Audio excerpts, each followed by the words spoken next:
not forget. Expect us.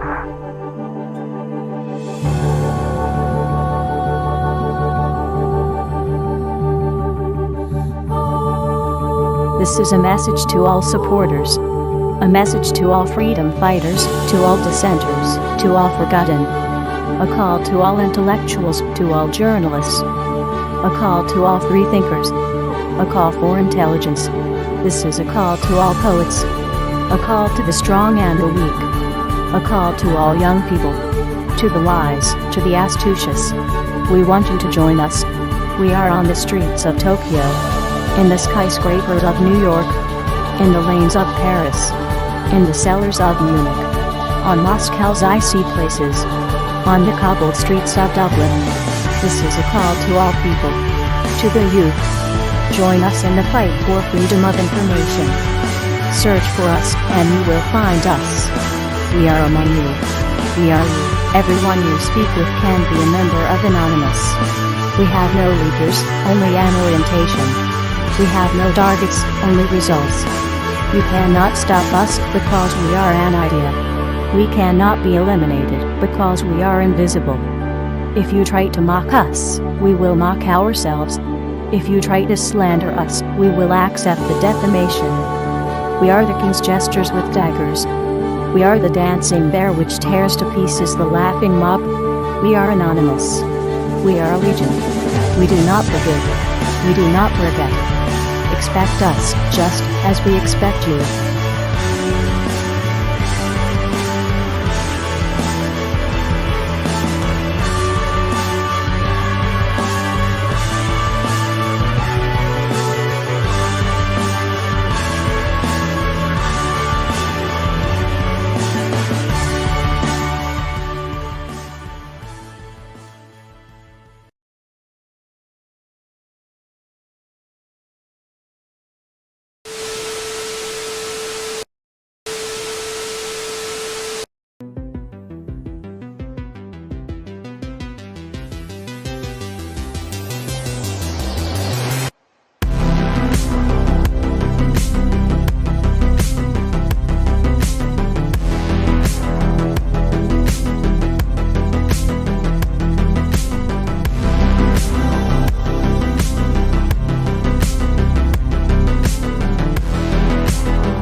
Councils of government, we must guard against the acquisition of unwarranted influence, whether sought or unsought, by the military-industrial complex.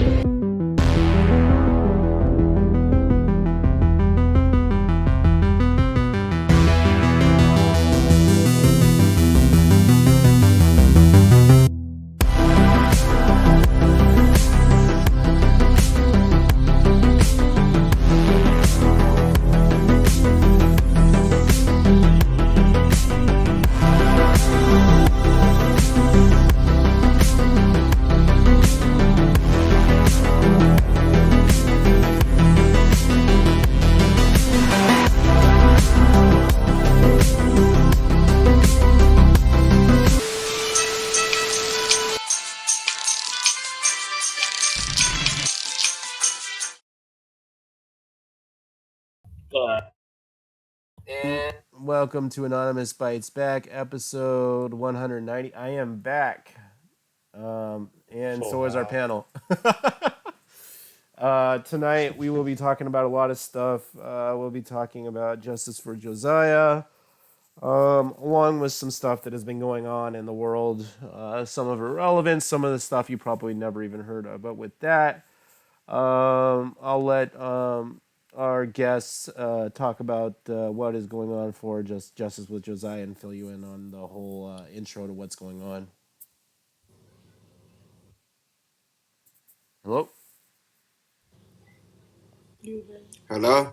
Watchman. No, well, you can just ask. Maybe Jay can just start about it or something. Yeah, go ahead. Actually, on January 11th, my son, he was hit and killed by a police officer that was speeding, doing 66 and a 45. Left the scene, came back, and I'm just trying to get justice. Came back after 15 minutes. Yeah, and the other thing that I noticed with the case was that Deputy Philip J., I think his name Montesi. Yeah, he was also involved in 3 other crashes, right? Yep, within the past 2 years. Yeah, that's crazy. How's this guy still working? And I mean, he's still on duty on the road. That's the crazy thing. Yeah, that's absolutely no. One of his other crashes involved a pedestrian who was an older gentleman who was out doing his morning jog wearing a yellow safety vest at 4 a.m. And Montesi was speeding again and clipped this man. The man had stepped off the curb because there was brush on the curb. And animals. And an animal or something. And then Deputy Montesi clipped him, and then wrote him a ticket for failure to use the sidewalk in a safe manner or something like that. Wow. Yeah, and this guy's had every accident he's been in has been deemed excused. That one there, he was distracted by his in-car laptop. And the guy, you can't find a photograph of the guy anywhere on the internet because he's an undercover deputy. But we got it. But yeah, I got a picture of him. I mean, I don't know. Maybe I do. Could be a fictitious picture. I don't know. But so we've had multiple protests here in Tampa Bay. Of course, the 5th of November, we honored Josiah this year by marching in his name. I think some of y'all might have seen some of the pictures that we've, from that event. And then we also marched right after the accident. They just had the basketball game this January 11th in memory of Josiah. How was that, Jay? I was ill and couldn't make it out. It was good. It turned out excellent. The news came out and covered y'all for that one, didn't they? Yeah. Fox 13 came out. But they, they've been given very little coverage here locally, and I've tried contacting all the local media agencies myself, trying to get them to do a little better investigations on this. And it seems like, they really don't want to give the exposure because this deputy's an undercover deputy. When he hit Josiah, he was in an unmarked car, not in uniform. Right. Not doing anything. Yeah, and supposedly he was trying to catch up with his unit, but if you're trying to catch up with your unit, I don't see a reason to be doing 66 miles an hour in a 45. Right. Yeah, by a school. Granted, it was after school hours, but I mean, this happened less than a block away from an elementary school. So right, and he hit Josiah when he was walking with his bike with a friend, right? His friend had a bike, and I guess deputies swerved to avoid hitting Josiah, avoid hitting Josiah's friend, and ended up hitting Josiah. But he didn't even let off the gas; he just kept going. I saw a report that said that he hit him, and then he drove back and came back to the scene afterward. And that's insane. That's fleeing the scene of an accident, no matter how you look at it. Right. but the district attorney here is going off the botched, doctored, and medicated police report or sheriff's accident report, and so the district attorney is refusing to even attempt to prosecute. Well, that's And they touched the kid. Big things. So, well, yeah, that's insane because, like you just said, the deputy who was undercover literally hit the kid, right? Yeah. Left the scene of the accident, kept going, and then decided to come back after he was maybe in his conscience he thought, oh, maybe I just killed that kid. That's insane. Yeah, but he said that he didn't know what he. I mean, being if he would have stopped, he would have knew. You know what I mean? Yeah. I mean, regardless of what he hit, it's still an accident. He still should have stopped and checked to see if somebody was all right. Like, that's the Right. law. Right. And especially him being a police officer. Right. Right. So I guess that the deputy had a marked car following him for whatever reasons. And so after Montesi hit Josiah, he kept going, and the marked car that was following him is actually who stopped and took control of the scene of the accident, I guess. That's insane. Yeah. What gets me as a local to this area is the fact 4 accidents in 2 years, man. I don't want you in a taxpayer's vehicle. Okay? I think it's after the second one they put you're on review, dude. Like, I don't think they put. I think you have to go to the training or some shit. It depends on the state. I know that because I've covered. No, I'm talking for police officers. Yeah. Right. Well, I mean, Yeah. they suspended him for 5 days, and he had to do driving, like some kind of driving school. Yeah. That is insane. But at the same time, that's being said that he's found guilty. You know what I mean? Okay, if you're gonna punish me here, I'm punished all the way. Yeah.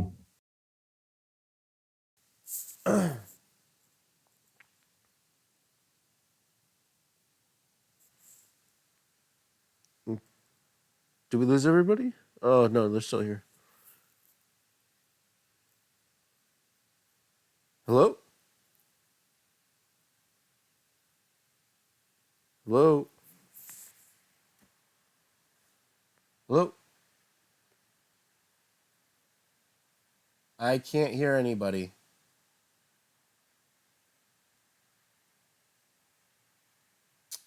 What the hell just happened? Test, test, test.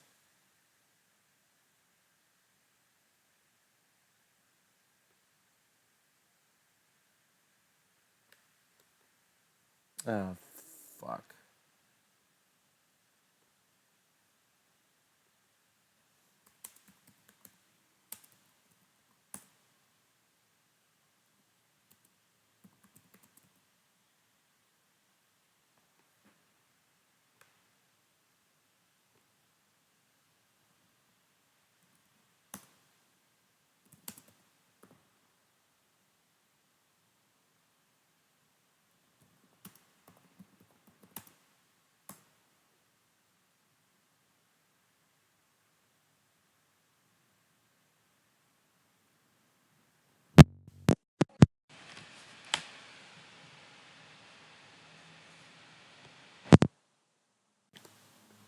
Hello, hello, hello, hello, hello. Hello. Test, test, test. Fuck.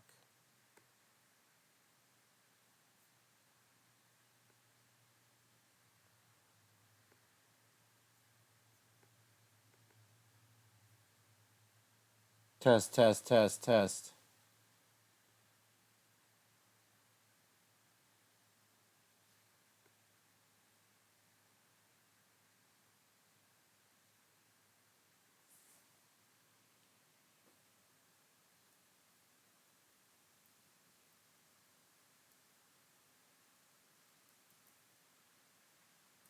Test.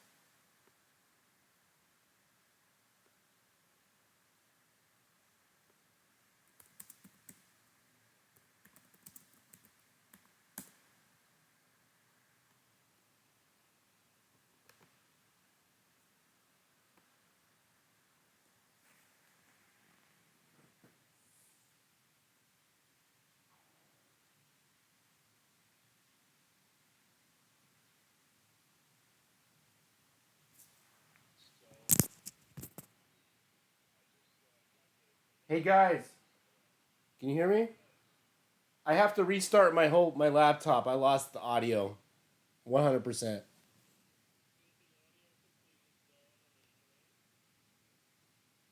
I can't even hear it through my headset. Hold on.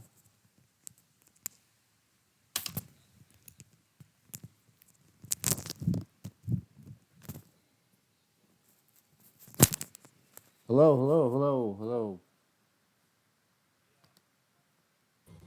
Test. Can anybody We hear can me? hear you. Yep. We can hear you. Hold on. Chat. Can somebody see if there's audio on the stream? Yeah, I'll Can you hear the stream on the show? Can anybody hear me? No, there's nothing on it. No, there's nothing on the stream, guys. From what my wife said. See? No. Hey, Captain Planet, is that you? Is that you with all the lines? Hold on. Captain Planet is not in yet. Oh, no, that is. okay. A different That brother. would be me. I mean, the picture was moving, it's not Okay. even moving anymore, so. All right, can you hear me? Can you hear me now? Yeah. No, the audio's Yeah, back. Back up. Yeah, it was. I guess maybe it was coming in through the. Hold on. Yeah, now it's back. All right, we lost audio for like a few seconds. I don't know what the fuck that was all about. The same stream is still running. Yeah, the stream is still running. I lost it for. He stopped it. Okay. Okay, yeah, Okay. it's going. Was but did we have audio on the stream? No, Because like that's one of the crazy. cables in the back end just went out, and I just replugged it back in, so it's working again. It's only a few seconds, I guess. Yeah. That's cool. Okay, I'm Just just- Yeah, I just want to make sure that we got all that information because I mean that was No, yeah, like the last 2 minutes, just say whatever you guys were saying. I plugged the cable back in. Okay. No, Watchman was talking about that mafia stuff. We didn't hear he that. said something about the sheriff or the sheriff being yeah. connected to the mafia. Okay, so the Bartello crime family, if any of y'all want to drop that, take a look at the link I dropped in there. The Bartello family and organized crime, they've been linked to much corruption, throughout the United States. They've had many investigations done to them, dating all the way back to World War II. The FBI has been watching the Bartello crime family. So this Chad Chronister, who moves here from somewhere up north, little east of Ohio, area. He moved down here. He met this Nicole DeBartello, and they got married. And if you take a look at this wedding link that I dropped in here, the Modern Weddings black and white element, you'll see that this was an outlandish wedding, a wedding that had things at it that, I mean, you got to be a multimillionaire to pay for it. Okay, so Chad Chronister marries this Nicole DeBartello, and then the next thing you know, he gets placed into office here in the Hillsborough County, Florida. And then, of course, the next election cycle, he decides to get voted in.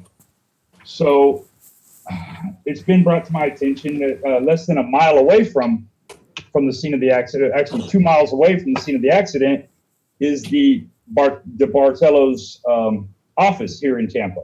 And supposedly, Yeah, and supposedly, this is a story that I've been fed. I haven't got a lot to back it up yet, but the Montesi could have highly possibly been on his way to the DeBartello office, which right beside their office, about a quarter mile down, is actually an entire subdivision owned by the DeBartellos, where there's some houses that are just, I mean, super elaborate houses, mafia style stuff. But neighborhood rumor as he was over here picking up. Right. In the neighborhood, here in the local neighborhood, many eyewitnesses have seen him pulling out of what's called the Hooker Hotel, which is not far from the accident occurred, less than half mile from it.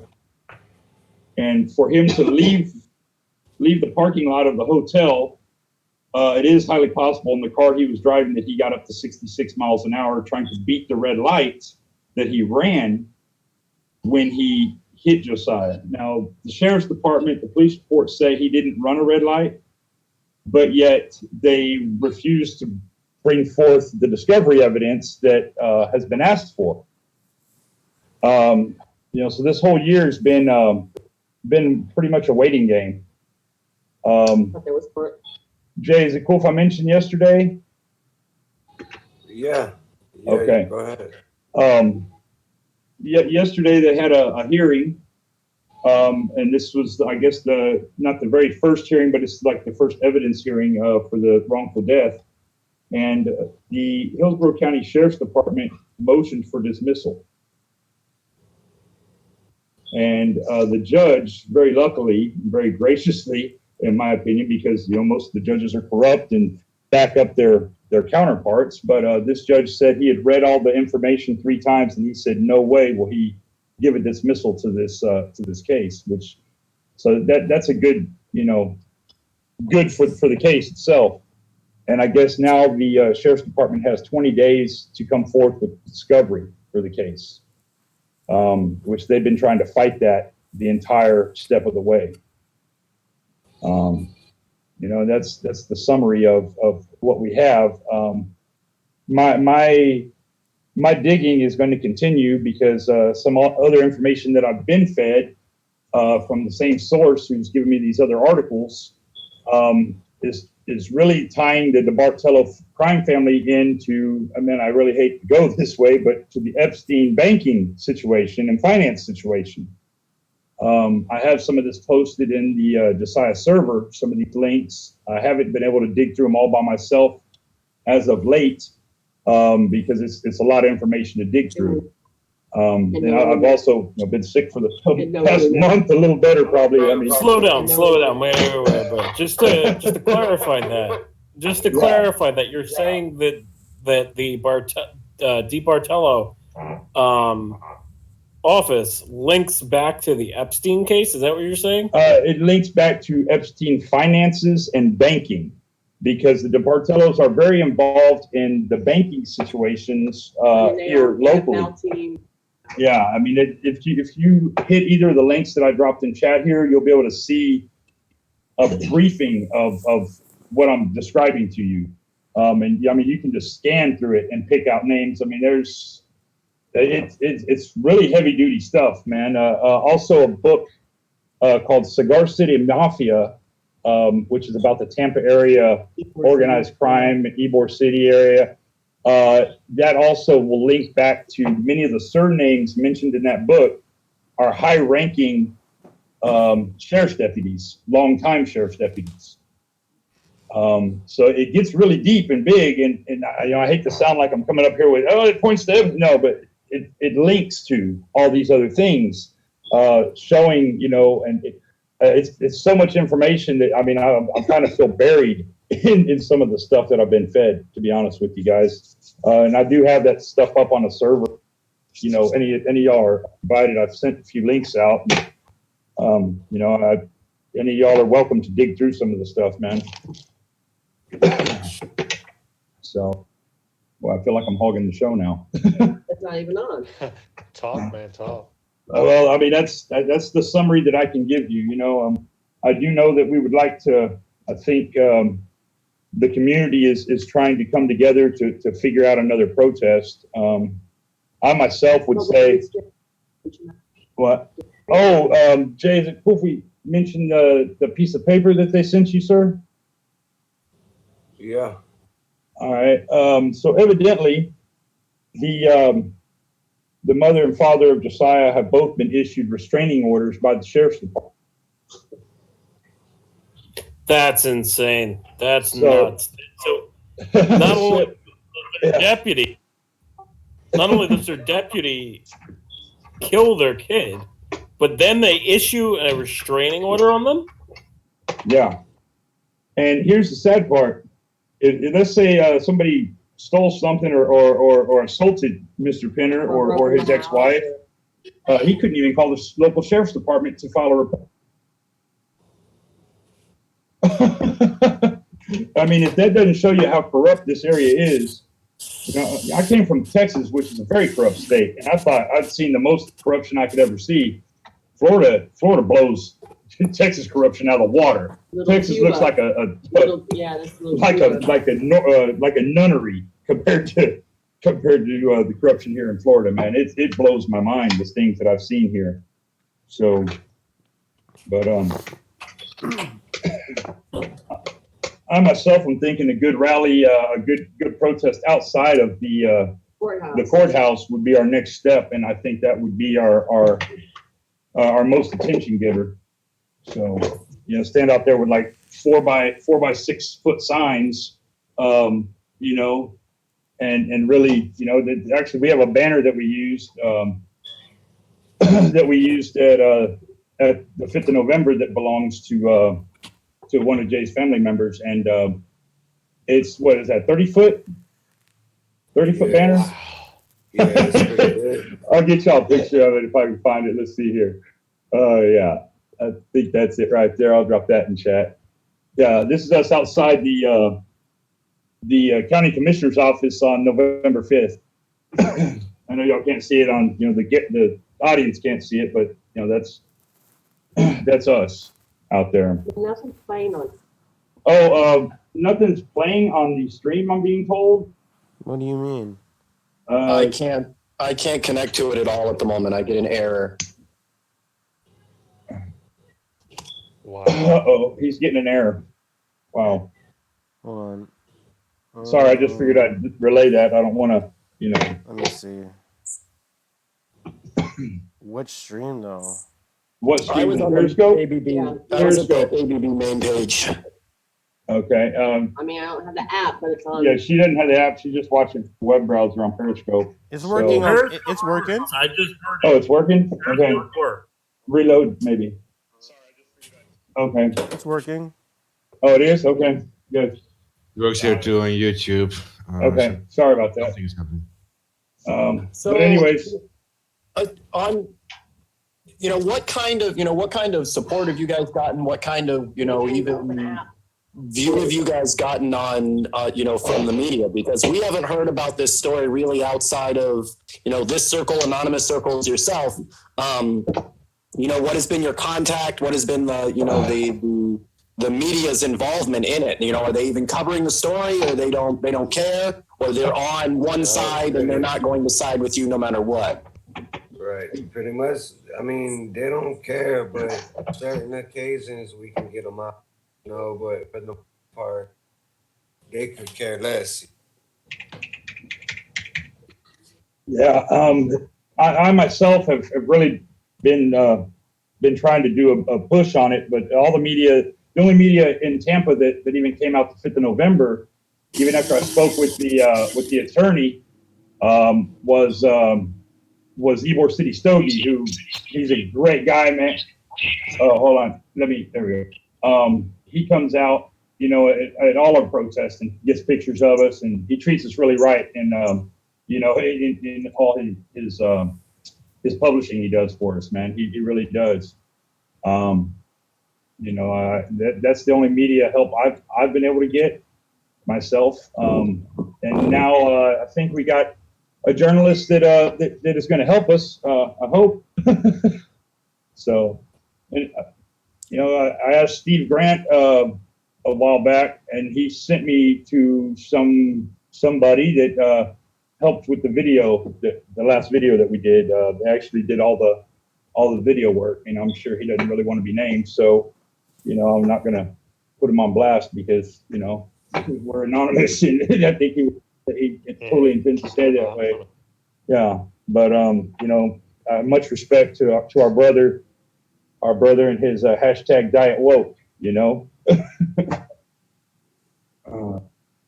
But yeah, I've tried reaching out. A lot of people just don't want to help, and it showed, but it's kind of like the Julian situation. Nobody wants to report anything good or stand up and say anything, to defend, a free press. But yet, the elite camp, you don't find too many other, news media, personalities that'll actually stand up and speak good for Julian. So it's like once I really consider the secret societies decide that you're not going to go live on this, you're not going to go out and reports on it, whatever they say, all these talking heads follow. And it's just sad because this is something that the whole affects the whole community, because we got a madman driving around that's doing nothing but speeding everywhere he goes, can't respect the speed limit, and doesn't respect the people that are paying his salary, which is we the people. Well, on that note, let's jump into. I was going to say, let's jump into the Hillsborough Commission and what really happened and took place during the commission meeting. We went up. Several of us went up to county commission. One of our that was a suggestion from another one of our brothers that is sometimes on the panel, and he recommended we do that. And so we put those gears into motion. The Sawgrass militia came out, or local Tampa Sawgrass people came out with us for that, and we filled up three or four rows in the county commissioners meeting. You're about to fall out. Yeah, and as each one of us spoke, the commissioners were laughing at people, snickering, making side jokes, trying to hide behind the wall. sidebarring, getting up and walking behind away from their meeting chairs, interrupting us. And a couple of us, one of the Sawgrass gentlemen that's been a guest on the show before, he told him, no, you're going to give one of the ladies that was speaking, for time, because you did interrupt her. You were laughing at her, and they just laughed at us. And they said that, they do fund the sheriff's department, but they have no control over the sheriff's department. So, once they made a few threats to have some of us removed, we all got out, and on the way out the door, we chanted "Justice for Josiah," and that, like I said, that was 3, 4, maybe almost 5 rows of people that filled up the county commissioners meeting. And we went outside and got some sidewalk talk, and we traced a bunch of our of the little ones, and some of the adults. We traced our bodies with chalk outside the county commissioner's office. Watchman, I have a real quick question for you. Like when you talk about this Di Bartolo family, are you referring to that big investor, Eddie Di Bartolo Jr.? I don't have a lot of the names memorized, but in the article that I dropped there, it's the www.brasscheck.com stadium. That's got a lot of the Bartolo crime family mentioned throughout it. Yeah, because this is a big investor. He bought like a mall in your area, in the Tampa area. Yes. And but that one, I was asking it because I want to ask it for AK actually, because that one is called Eddie Jr., but there's also an Eddie Senior, and that one connects directly to the Epstein stuff. So just real quick. You're exactly on what I'm. I wasn't trying to get all the names, because I don't want to be a bigger target than I already am. I mean, at least 4 or 5 times a year, we get a sheriff's deputy knocking on our door saying that somebody called 911 from our house. For knife fights and shit. Yeah, for a knife fight. They send one officer here in a car, a female officer, and we're like, nobody called y'all here, and that even goes back to when they arrested me for filming. When they came and stole the kids from next door, the CPS came, and I was filming it just for everybody's protection, and they arrested me, on that occasion. And I'll be blunt. I'll be blunt and honest.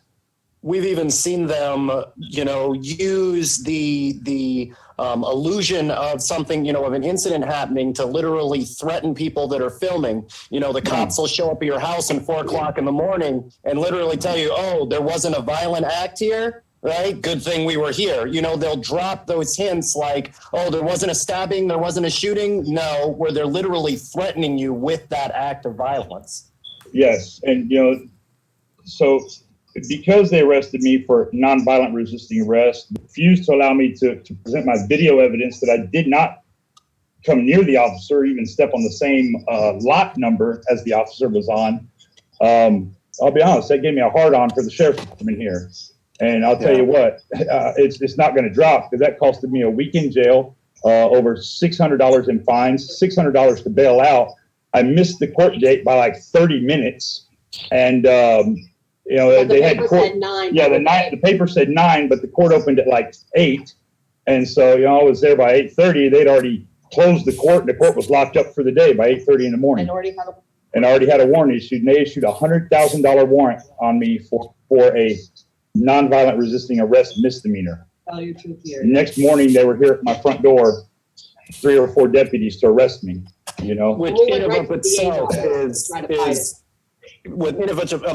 is illegitimate. It's a bogus charge. Resisting arrest with no other charge means that they could not find anything to charge you with, right? If they're not charging with you with the crime, then they've got no reason to arrest you. So no reason to arrest me. Of course, I'm going to say, you know, it's really how far the resistance is. Asking, hey, why are you guys doing this to me, is not resisting arrest. But when they put you with that charge and there's no other charge, it's because they didn't have anything to charge you with to begin with.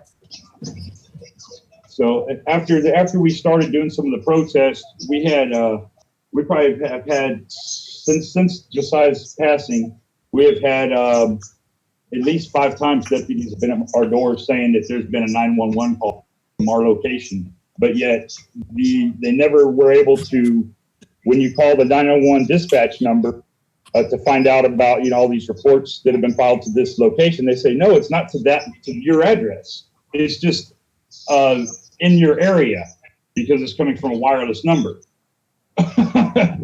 So we notified the 911 dispatch that, you know, we've never made these calls, and so they stopped for like 6 months coming to my front door and knocking on my door. You know, so I mean, they know who I am. They know, but it's because they stuck it in my rear end. I'm going to keep sticking in theirs as hard as I can, because I'm a member of this community. I've lived here for 4 years. You know, I came here and CPS did background checks on me. We got, you know, my stepdaughter's been home for 3 years now. You know, I'm not going nowhere, and they can't get me for anything. I don't do anything wrong. You know, I'm a hermit. I'm a little troll. I stay in my cave and I work on my computer. You know, I don't like people. I don't go out much.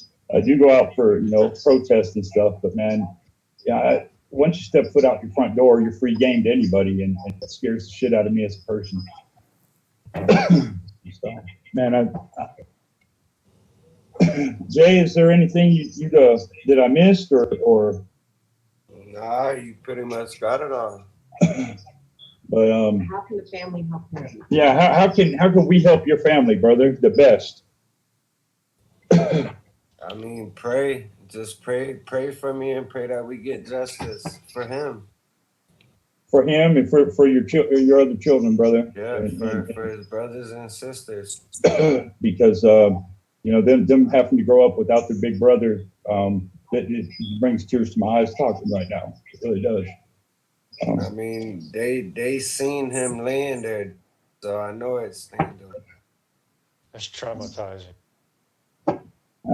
You know, I mean, my son, he was left there for over an hour just laying there, like as if he was nothing. Man, give me a few minutes, Just to reiterate that, when the cop that was behind the deputy finally stopped, right, to see what the deputy hit, he was left laying there for hours. Yeah. There was no medical attention. No, the fire truck came. He was deceased. He was dead on the scene. They left. The ambulance came. They left, and for over an hour, we waited on the coroner. So he was hit. When he was hit, he was presumably dead. Yeah, because he hit him harder. Yeah, he died. He died on impact. And the bad thing about it is, if you look back on the videos on the news, on the side of the cop's window is like you could see my son's brain matter, or it's Oh my something. God, that's horrific. It's something smeared across the window. You know what I mean? I don't know what it is, but it's horrible.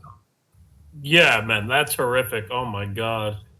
But And then to they didn't provide any assistance on the scene. So I mean, they didn't turn around and start, helping him. When they say he was pronounced dead on the scene, that's all after the fact. It's not like you turned around immediately and started offering right, aid. right, right. Well, I mean, if the officer would have stopped, maybe things would be different. But from the autopsy, it said my son he died on impact. So I mean, he hit my son hard, hard, hard. It's just, these people have to be held accountable. That's what Right. this comes down to, is there has to be accountability for speeding down the street, murdering somebody and offering them, aid one way or another. The fact that you just kept on driving like it was all good, that can't continue. And then to walk away and continue in that job. If you're a welder, right, and you kill somebody at work, you don't get to come back to work. There's an investigation. Exactly. But I guess because they're cops, they do what they want to do. Pretty much, Hillsborough County is all jacked up. And the I think shame is the wrong word. It doesn't seem strong enough.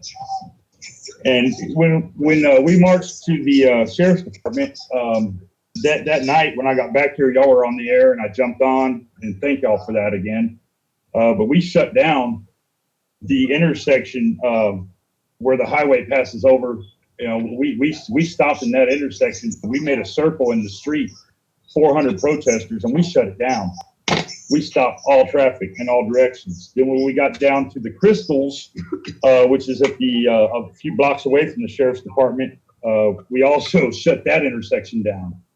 And then we marched all the way up to the District 1 Hillsborough County Sheriff's Office. They had guys come out in riot gear. They kind of were expecting us, but they weren't expecting 400 people to show up. So, how long did it take before Chad Chronister sent a message to you apologizing for the situation, Jay? Or even inform him, really. Or even informing y'all that something happened. It took a while, right? Yeah, at least a month and a half, 2 months. Yeah. And that's before they even acknowledged that there was, a situation that occurred.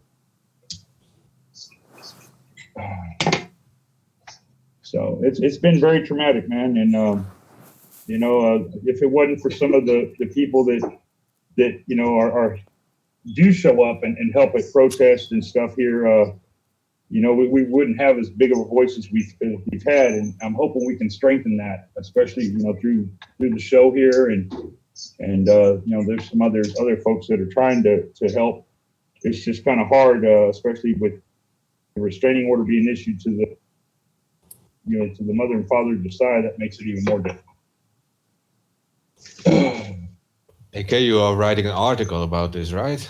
Yeah, I'm going to be. I haven't even started yet, man. This Wuhan virus has really kept me busy. Yeah, we are going to go over it. I want to know from the legal aspect, as far as representation, is anybody reached out to you to sue the police department?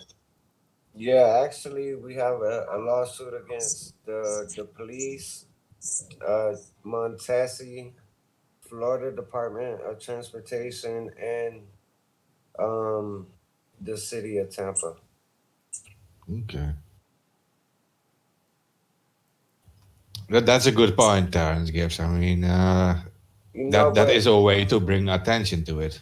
To continue. Well, I mean, it's what they understand, right? At the end of the day, when you start costing them money, that's the only time when these policies seem to change. Right, exactly.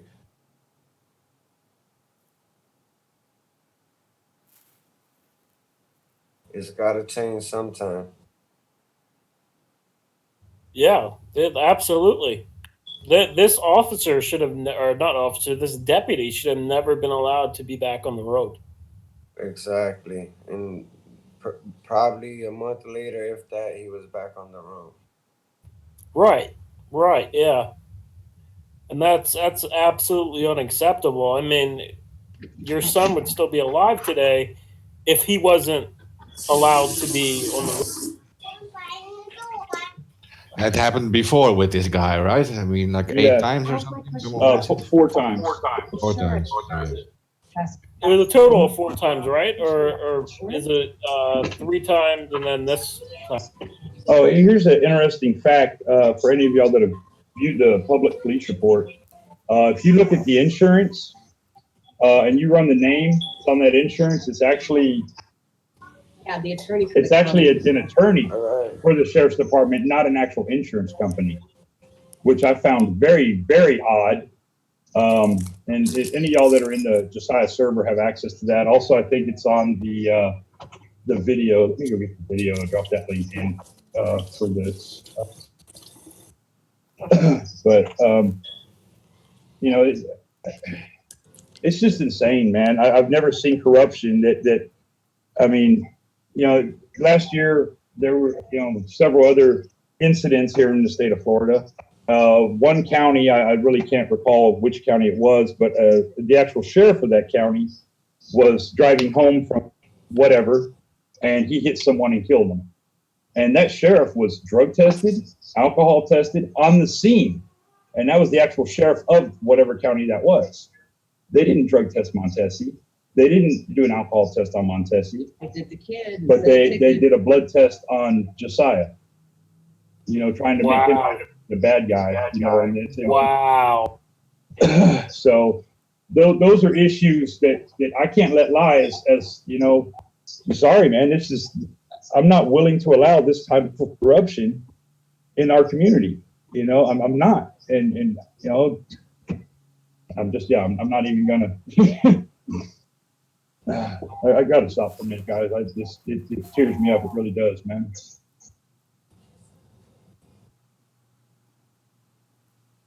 Of course, because this is like a real example of real injustice, and that's what you already said, that they were like actually doing the tests on the victim and not on the guy who's responsible for this.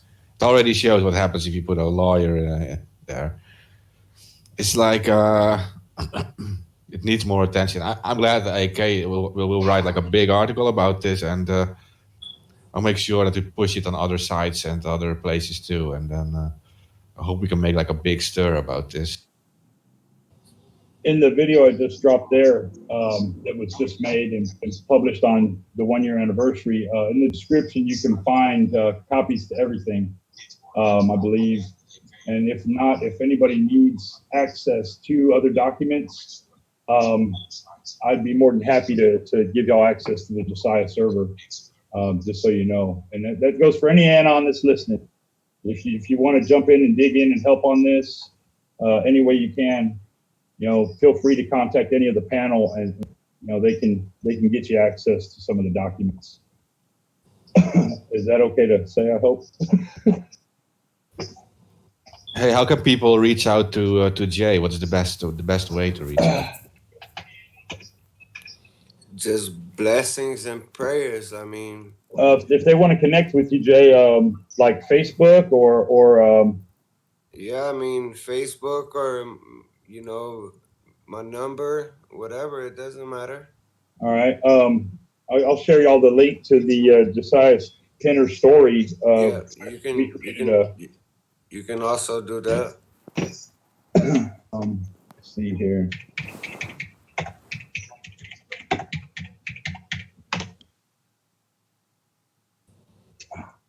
Yeah, I don't think we should give out numbers or anything like that.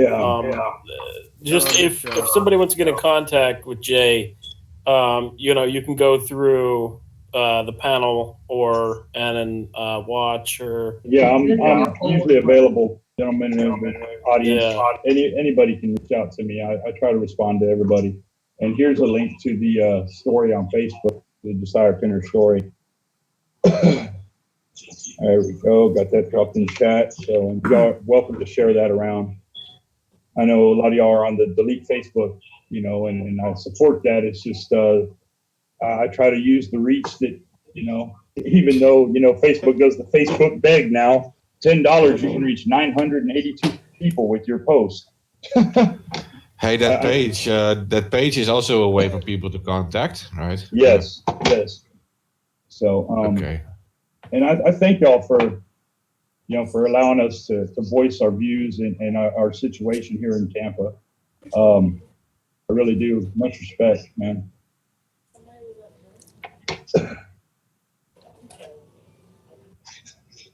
Anybody?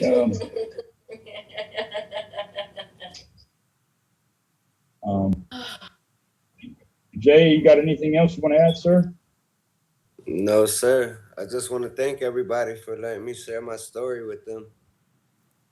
We're glad to have you, and I wish there was more I could do at this time, man, and sure the other members of the panel feel the same way. Yeah, it's a fucked up story, man. And just reach out to me afterward, and we could work on doing a story on all this.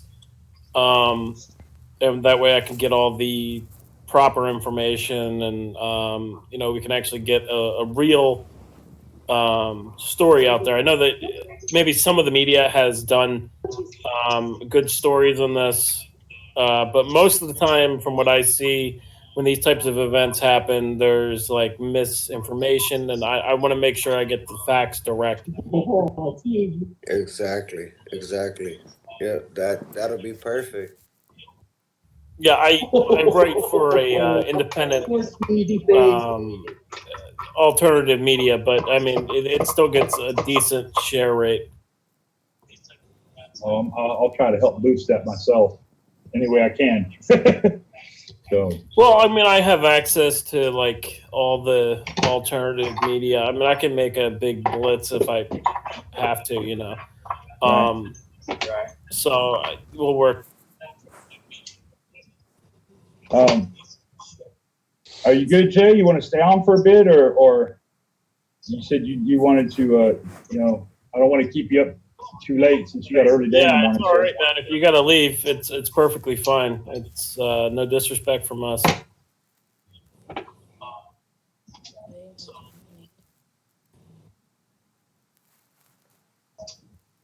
Hello? Do we lose him? Yeah. I'm probably gonna call it a night. Okay. Hey, man. Have a blessed evening, brother. I love you, man. Hey, man. Thank you for everything, bro. I wish we could do more, and I mean that. I really wish there was. Maybe we'll work on something. I'll come see you maybe tomorrow, man. Is that cool? Yeah, that's cool. I'll be at work. You bet, boss. All right, man. Have a blessed night. Give my best to the family, sir. All right, bro. All right. Have a good night. All right, you too, man.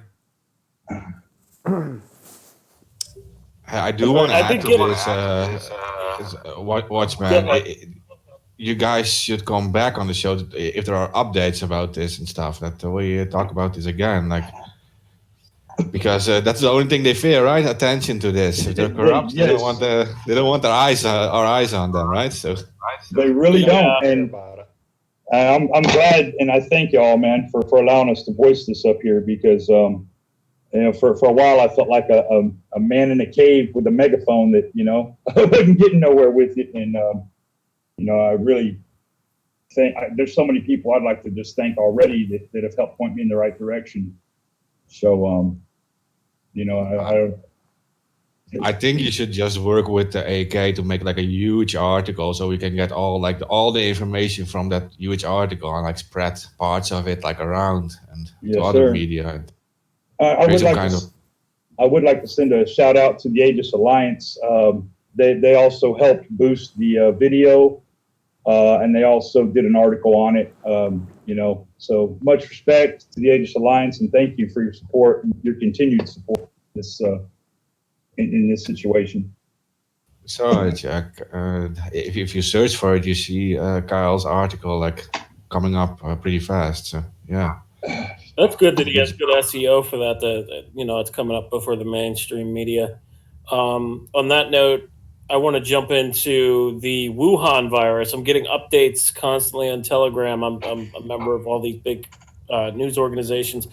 Anyway, apparently China just locked down 10 cities, each with millions and millions of people. A total of 29 million people are now locked down from traveling within China.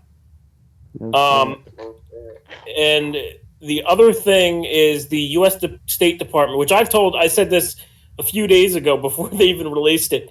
The U.S. State Department just announced that there's a travel alert warning for going into China and Wuhan. Yeah, this is becoming a massive issue.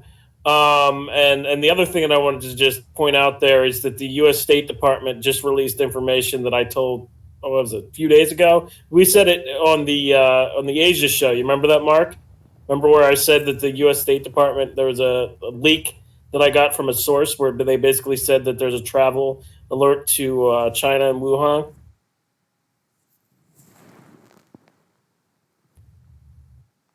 What? Yeah, this is crazy. The real numbers are estimated to be 20,000 infected and hundreds dead. This is all breaking news that's coming in. China is now wheeling people out in tubes and plastic coffins where they're transporting them to the hospital or to burial. Yeah, it's weird. I saw it. They call it like boxing people. Yeah.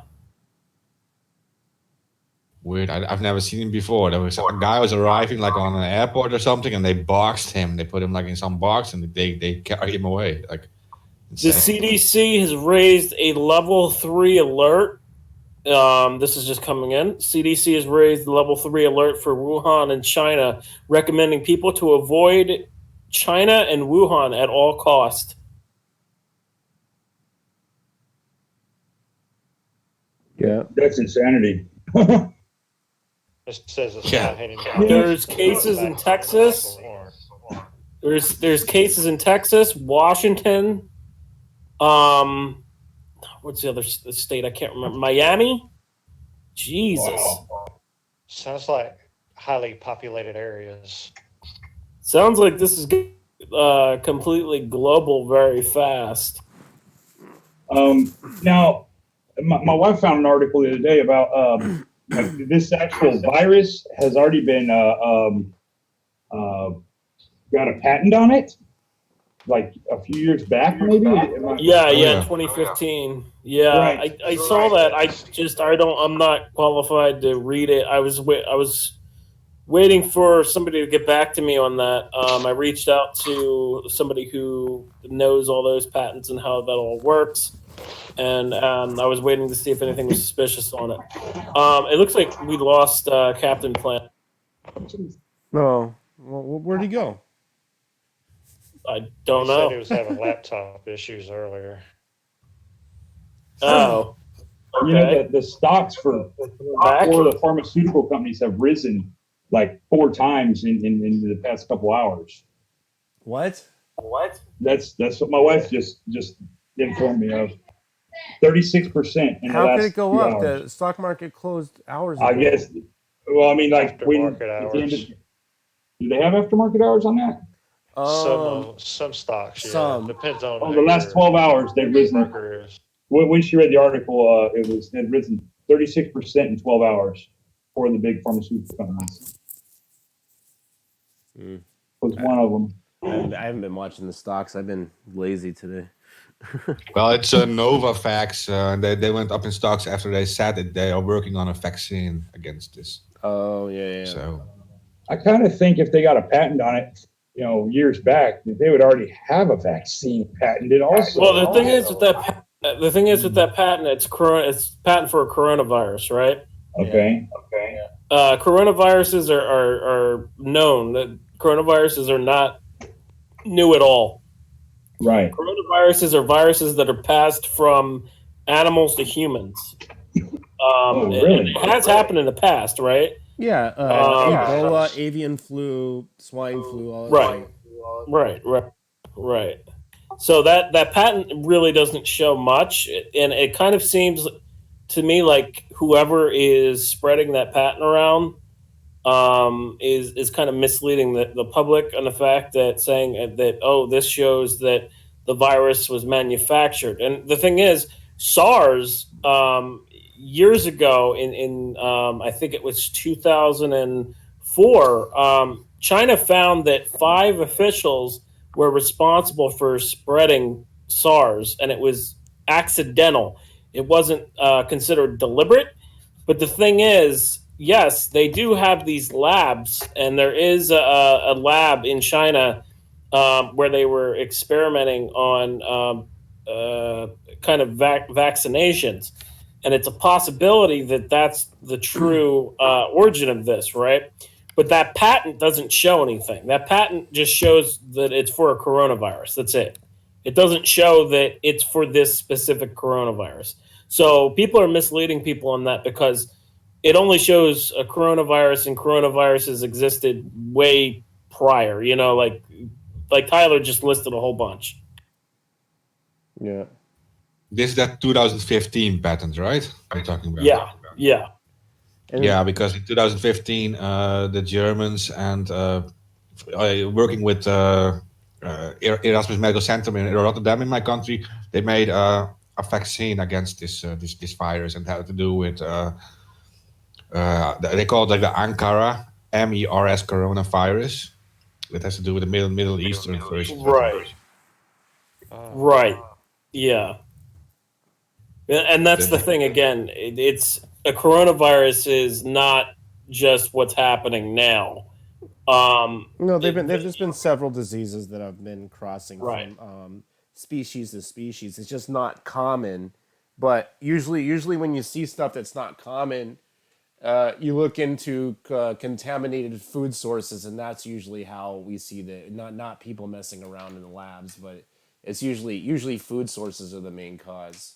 But yeah, right. But the thing is, fat soup. Years ago, I was just going to say real quick. Years ago, the SARS virus that came out, you know, that was a result, according to China, that was a result of 5 officials that mistakenly allowed the virus outside of a lab. So, you know, is it possible it happened again and it's a cover up? Absolutely. yeah. You know, there is scientists out there that are creating these deadly viruses just to create them to see if they can. Yeah, they There's been articles government everywhere. does it all the time. Right. So it is possible that's what it is, but I mean, at this point, it doesn't really matter where it came from. It matters that it's out there and it's spreading at a rapid rate that is, I think, it's faster than the swine flu, in my opinion. Seeing how fast this is spreading. Yeah, I was actually one of those people who actually got the swine flu. You know, before it was like a week or two before they even announced it was going on. I had to go to the hospital, all that shit. Like, I didn't die, but I'll tell you what, that was the worst flu I ever fucking had. Well, I'll tell you this. Well, I'll tell you this. There was multiple strands of the swine flu. I know that for a fact. There was at least 2 different strands of the swine flu. So you must have had the non-deadly strand, which is, you know, just luck. I still had to go to the hospital because my fever was that high. Yeah. I had it too years ago. So yeah, I know that pain, man. I was in New York and I had that swine flu from basically going in the subways at the time, and that was was that? Was that 06, 08? When was that? No, I was living with that guy who owned Felony Fights at the time. God, this is yeah, I had some crazy roommates over the years. That was like 2008, dude. Around there, yeah. 2008. Okay, yeah. Yeah. Me and Bobby and Michael Stairways all had an apartment together in the fucking beach. We're all living together. All the owners from those fucking underground fight videos. Yeah, it was crazy year, dude. Not going to ask how you ended up there, Yeah. but you're trying to do the picture. Yeah. Can't talk about Fight Club, right? Yeah. Yeah. I was gonna say the same thing. I was gonna say at least you didn't end up with the guys who were making bum fights. You know what's funny is that Bobby and Michael did know those guys, and they were like living. They were kind of like in the same area, but they weren't filming in the same. They lived in the same area, but they didn't film out there. Yeah. Yeah, that shit's fucked up, man. Yeah. Give bums a whole bunch of money to fight each other. Like, what the fuck? Hey, gotta earn $1 somehow. Yeah. Oh, man, that's horrible. Okay, kind of. We used to do that back in the 30s before boxing started, really. You have to do it offshore.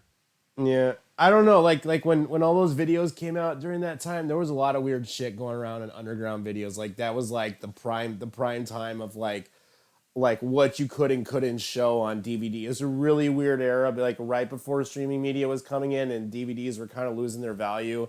But then all of a sudden the underground videos were pumping out this shit. Like holy fucking shit! I didn't even know this was legal. You know? UFC was illegal at one time too. Yeah.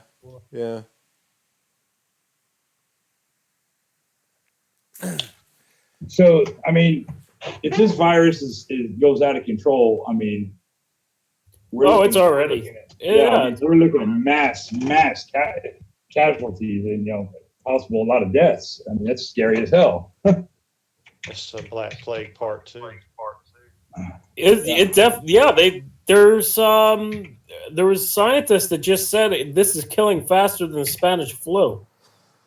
Oh, wait, Wow. Spanish flu was the last time we had one was like I think wasn't it like 70 years ago they had one that killed 22 million people? Something like that, yeah. Yeah, it was before World War II, at least. Yeah. Yeah. You want to know a fun fact? What? The astrology right now, with Mercury is the in alignment of retrograde. No. The astrology right now with Jupiter, Saturn, and not Mars. Uranus. No, it's not Uranus either. It's Saturn. It's the astrology right now. It hasn't happened since the last the last Black Plague. Like, just a fun fact, and the same time that also took place with the astrology lineup was also the start of the First World War. Wow. Well, these psychopaths like to do things, by the moon and Mars right. cycles and all this. Yeah, I mean that's their thing. Right, they like to use the astrology element because of the whole as above so below thing, and that's what people don't realize is that whether you believe it or not, People do. if you trace throughout history, somebody believes it. You know what's weird is that most people who are into total domination throughout history have been heavily involved in the occult, and that's been done throughout the beginning of mankind. So we're talking Hitler, we're talking every evil dictator, we're talking emperors, kings, queens. A lot of them were into the occult. Yeah. Well, especially Hitler. Hitler's, Hitler is very involved with King the Solomon was into the occult too, dude. Yep. So, That's true too. But with Hitler, I don't know 100% on this, but I know that that Hitler was involved with the Black Sun cult. And the Nazi SS, they worshiped the Black Sun, and the reason being for burning the Jewish people was literally a sacrifice in fire, otherwise known as Holocaust. That's what it means as a Greek word. The Holocaust means a sacrifice into fire. Yeah. Yes. Yeah. Yeah, a lot of people don't realize that, but yeah, that's exactly what it means. I mean, what took place in Nazi Germany was just an occult ritual. Yeah, so were a lot of things that they were doing at the time. Right. Yeah. Like Hitler was very, very involved in like black experiments type of thing. Like he would look into like what the CIA was looking into years later with MK Ultra, Yeah, those messing around with even people's those guys brains. were getting into the occult. There was a weird story about him and the guy who started NASA projects, the NASA the Yeah, Armin von Braun or whatever he was. Von Braun. Yeah, Yeah. von Braun was a good friend of Werner, yeah. Aleister Crowley. Yes. And there's Yes. there's a lot of weird stories of him and Aleister Crowley doing drugs in a hotel and doing rituals in the occult. So von Braun, the top, for those of our listeners that don't know, von Braun was the inventor of our rocketry program, the Saturn V rocket. There would be no NASA without von Braun. He also, his name to fame was the inventor of the V1 and V2 rocket. And basically our NASA program, our rocket program, was pretty much the V2. Right before he was actually, the Nazis had orders that if he, it looked like he was going to fall into enemy hands, to have him executed. And he managed to get away from his security detail, which, like they said, if it any way looked like he was going to fall into Russian or American hands, he was to be shot immediately. He escaped with a broken arm and was welcomed into the U.S. government with open arms. Now, remind everybody, he is not a good person. This is a hardcore Nazi, right? He just happens to build toys that we wanted. Yeah, he also had friends in the occult who were like pretty out there. Had a lot of, there was the people, the Vril, the ether. They were looking for energy sources outside of gasoline, being that Germany doesn't really have a lot of gas resources. One of the things that they were looking for was this power, this ether that existed around us. Some of their weapons, although I don't think any of them came to fruition, they did write about them quite a bit. They're also like hollow earth weirdos that the ancient Nazis crawled out the middle of the earth in India. It's really weird. Oh yeah. The first time I ever heard the hollow earth thing was from that paper written by a pilot who flew over the Antarctic, and they told him to shut up because he was gonna ruin his career. Admiral Byrd. Byrd, yeah. Well, I mean, and some of that had with a cover up of something completely unrelated. We really were worried about being invaded from the south, being that that's the easiest way to pull it off, and where because of Argentina and some other racism inside of South America, that was their route with the most support. So setting up a base in Antarctica would allow them to travel from one side of the world to the other through the shortest distance. Admiral Byrd. That's true, but the thing is, Admiral Byrd went down there with scientists and philosophers and a whole bunch of other people.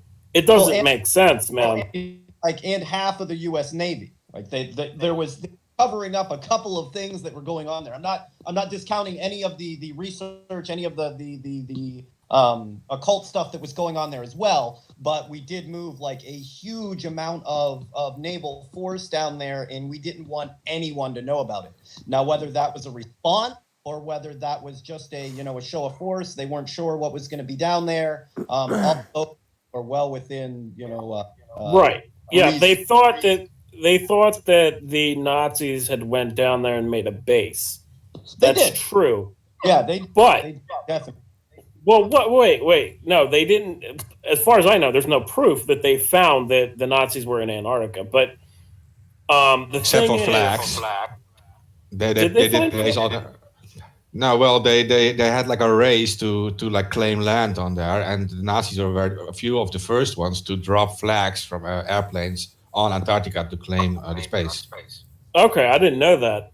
But the thing that I was just going to mention, like there is a small submarine port, that is declassified or whatever, but the bigger bases are what we're interested in, and it's all clouded in red tape and conspiracy on top of just general government secrecy. There's something going on down there for sure, though.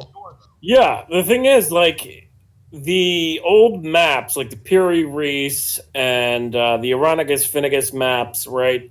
Those maps show Antarctica as a rainforest, okay? So is it possible that there was a civilization there years ago? Like, Well, it's not just like, is there like a possibility that there's like monuments and stuff like that down there, and like pyramids or something of the nature that shows a older civilization? Yeah, absolutely. Well, that map is so very special, the rainforest, and now the rainforest argument has been put to bed. They actually found that rainforest, the petrified wood that's there. What makes that map so interesting, it shows the coastline of Antarctica before there was ice on it, which that's true. You wouldn't be able, even if you managed to accidentally map a certain region wrong, right? You wouldn't be able to map the whole of Antarctica without ice accidentally. If you were just guessing, there's just too much in that. There's no way for you to statistically have accidentally guessed the exact dimensions of Antarctica without ice on it. It's really, really interesting. It's really and the other thing about that is it's very interesting how they were able to map these maps back then and be so accurate with the dimensions and everything. Like, we're not, relatively discounted, that the sizes were wrong and mountain ranges that didn't exist were there, and we didn't catch up to that map really being in its entirety until the satellite age. And then when we were able to look through the snow, right, you're like, well, not only did he know that there was land down here, but the exact dimensions and mountain ranges, and it's too much to be just happenstance. And it is the Piri Reis maps are dated like before 1300 or something, and he says he based it on like 20 older maps, some maps dating back to ancient times. And what you guys saying is absolutely true. The precision, I think, is half a degree's precision, and only in like the 18th century, 19th century, the Dutch and UK explorers were only able to get like a 1 degree precision, not half a degree precision on drawing the lands, on drawing the areas. And it's only like now in satellite times that we can make them as precise. Yeah. Yeah, it's really you ask your question, you have to ask the question, why is all of this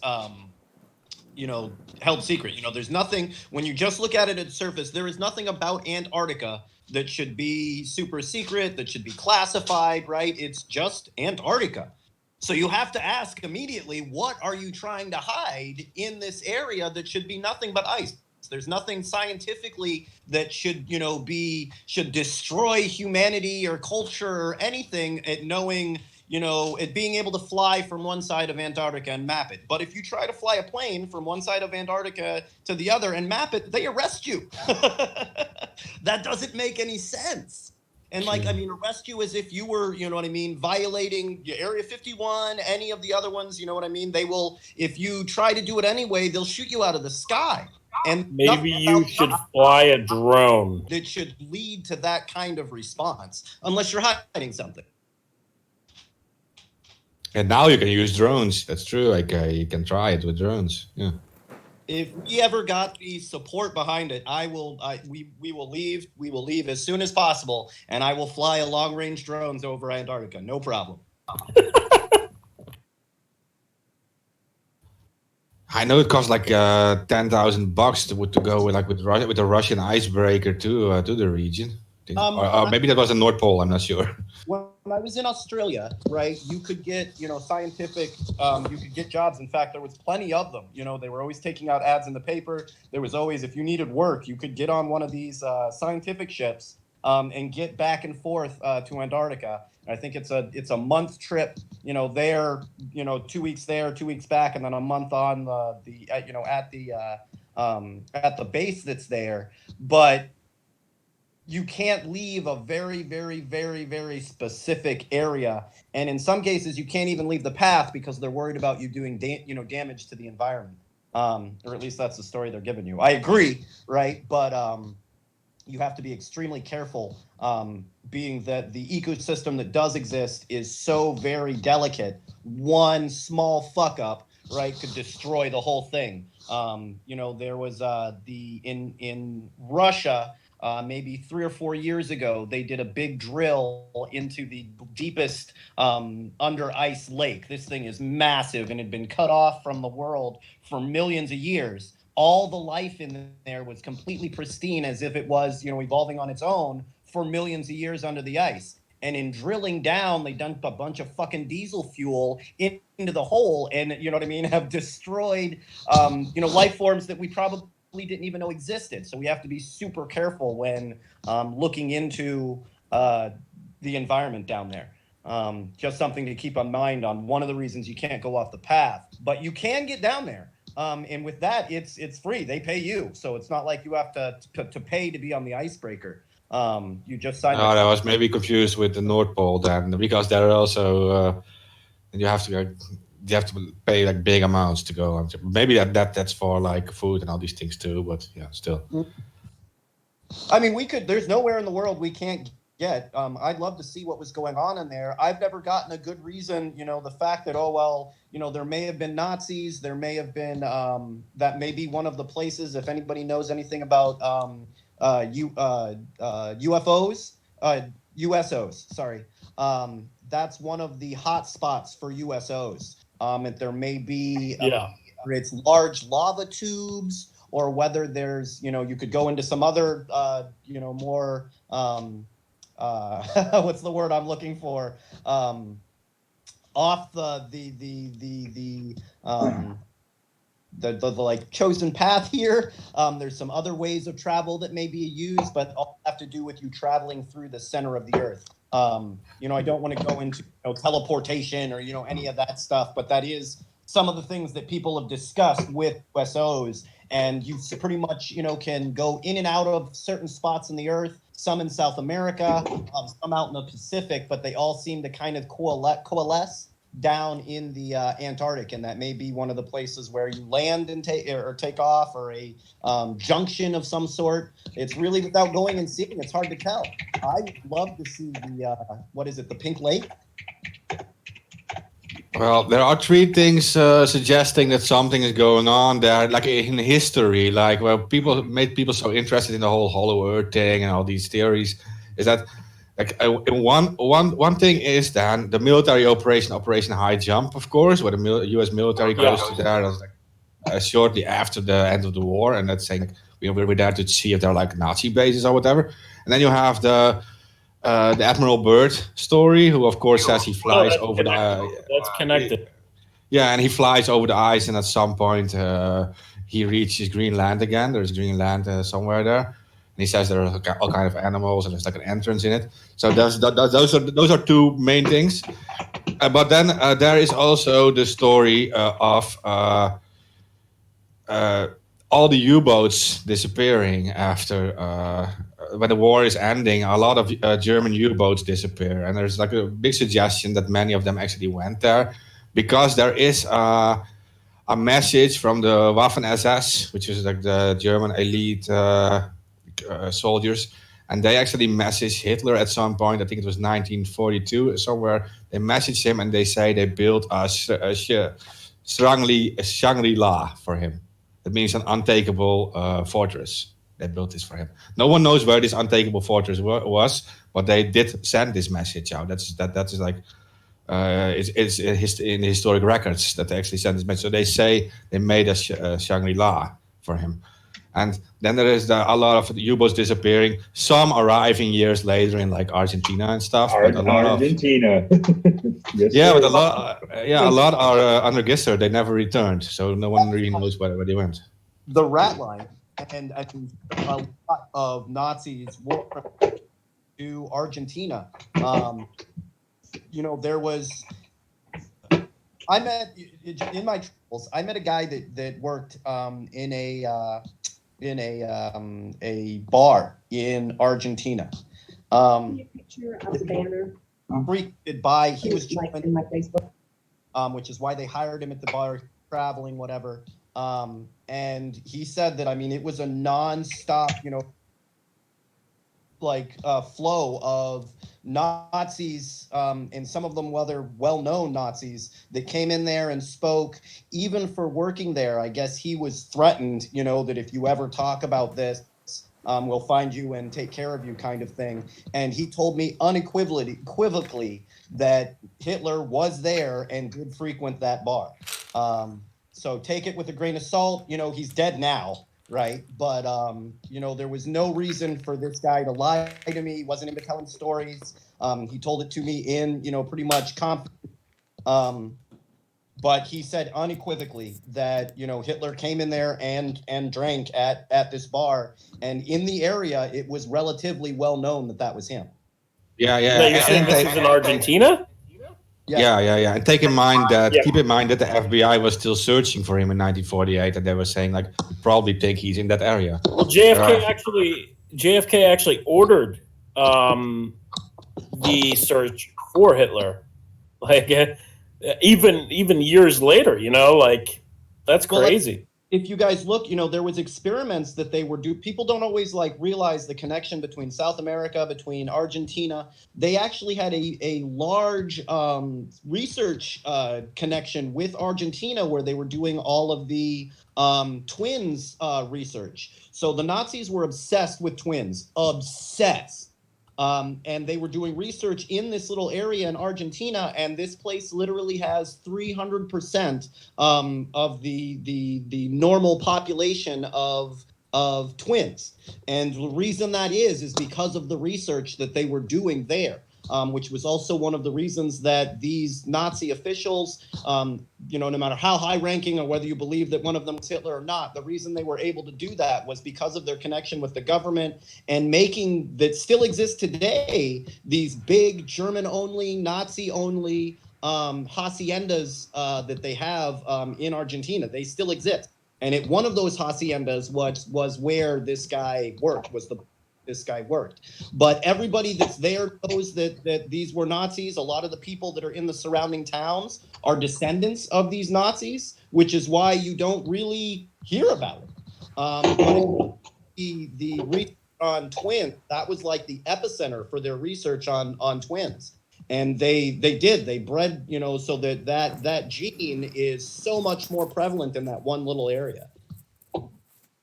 I remember watching some shows. They did that house that's on the island out there in Argentina or whatever that nobody's supposed to go to. Yeah, they did metal detecting and stuff. They found some Nazi gold coins, a couple out there, but they weren't really trying to give you the truth. I'm sure public TV, but. Yeah, man, it's really crazy, all the stuff in Argentina. Yeah, I was talking to somebody today about moving to Argentina, and they told me that there's still Nazis over there. And I was like, what? They're like, yeah, man, there's Nazis over there. We're not moving there. Odessa. Okay. The Odessa organization. That's a good place to start doing research too. You have the Bariloche area, for example, is a famous Nazi hole with the San Carlos, maybe the main city. And in San Carlos, there were even after the war, there were a lot of schools where they gave. It was after the war, right?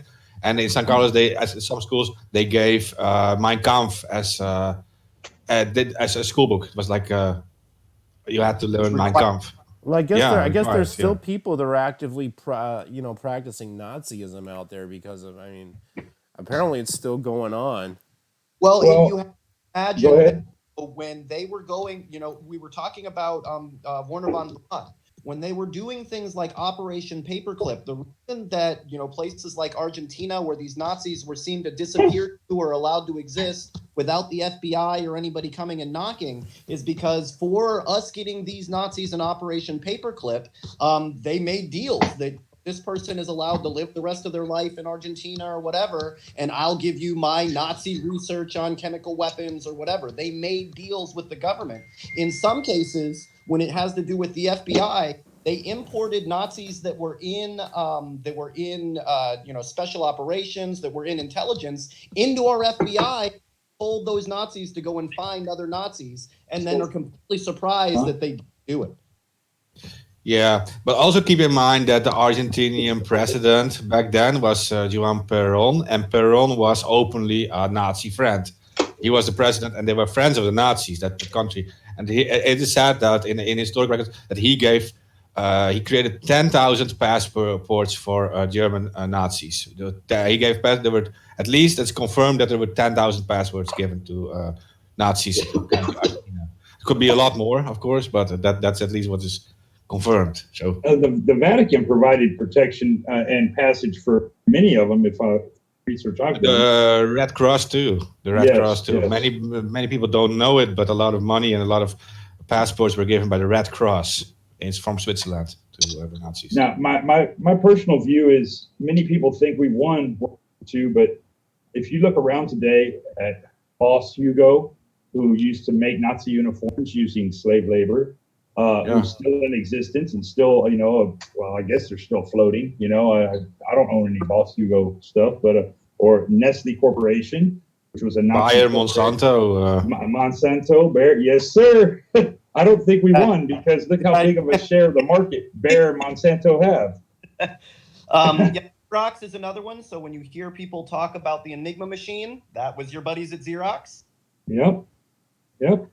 Ford, Disney, and these companies are not required to take any sort of, they're not required to give back for any of the countless American, and allies' lives that were lost to their machines and their funding, their support. When you start looking into the companies that supported the Nazis, it makes your stomach turn because you quickly realize these are all the most powerful countries and companies in the world now. Yeah. That's conglomerates that run the world. It's so when people say that we won, they're so miseducated, in my opinion. But that's just my opinion. To be fair, the Nazis were way ahead in certain forms of science, and I can understand that there are some people who say like, okay, these scientists were way ahead. Okay, we recruit them now, and they're going to do that same work. They're going to continue that work for good or something. That's their claim is. But yeah, if you look at Monsanto and all these things, it's not really working. Because that's a good example. Had such control over our government. Look, this is the way that I see it, and this is really just my opinion, right? We imported all of these Nazis into our government. And you look at the end of World War II, there was a real move away from racism, right? That's really the start of the civil rights movement, you know what I mean? There was a real move to what what America could be, the shining light of freedom. And then we imported all of these Nazis. You look a generation later, and we are all of the things that the Nazi Party was. We imported them into the FBI. The FBI immediately started, coming down on black people, on gays, on all of the people the Nazis hated, right? Like you look, and our government imported these Nazis and then imported all of the things that they stand for. It literally just got taken over from the inside, and they let it happen. To me, I see a lot of the authoritarianism. I see a lot of the jackboot police state, all of that being built on the backs of Nazi ideology because you imported a bunch of fucking Nazis. Well, I mean, look at Prescott Bush's grandson and son. Need we say more? Yeah. I mean, that's something. Well, Prescott Bush himself funded the Nazis. Yes. Yes. Yeah, it's facts like that they want us to forget. Yeah. Oh, well, when they talk about it, the Bush dynasty, you mean the Nazi dynasty? That's not something I'd take some fucking pride over. Oh man. Sorry, because I did have the connection, issue here. I don't know what we went over with the coronavirus. And I think it's something that we definitely need to discuss in detail for a couple of reasons. Number one, all the ways that this virus is bad for us. and number two, there is a huge amount of misinformation about the virus in general out there. And I kind of want to make sure that we, attempt to put a lot of that bullshit to bed. Well, it depends on what you're trying to say is disinformation, because there's a lot of information coming out right now. I've been following it all. I've got I think he means that sources on the pattern ground. stuff. The spread of I it. think he This means has that- more to do with what the virus is, what it came from, how it's spreading. The thing is, they don't 100% know what it came from. But I've seen reports over the past 48 hours that scientists are saying it came from snakes. And that this is the consensus opinion is that snakes are where the virus came from. It's going to be interesting because this virus specifically does affect, several different, species of animals, mostly mammals and birds. But there are plenty of viruses that are kept on snakes as well. Snakes, reptiles would almost be better than the mammals, dogs specifically, and birds that have been carrying the corona, viruses, which is really the nidovirales, right, are the class of virus that these sit in, and what makes it scary is it's very adaptive, right? That it can jump species, it can change itself. It's one of those viruses that you getting this virus and having the common cold, it will literally change itself and have all of the ease of being spread that the common cold has.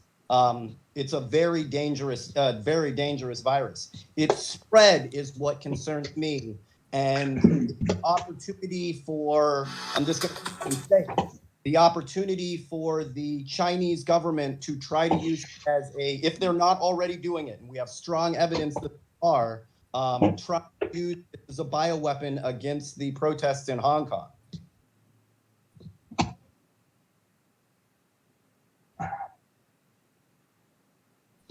I think that,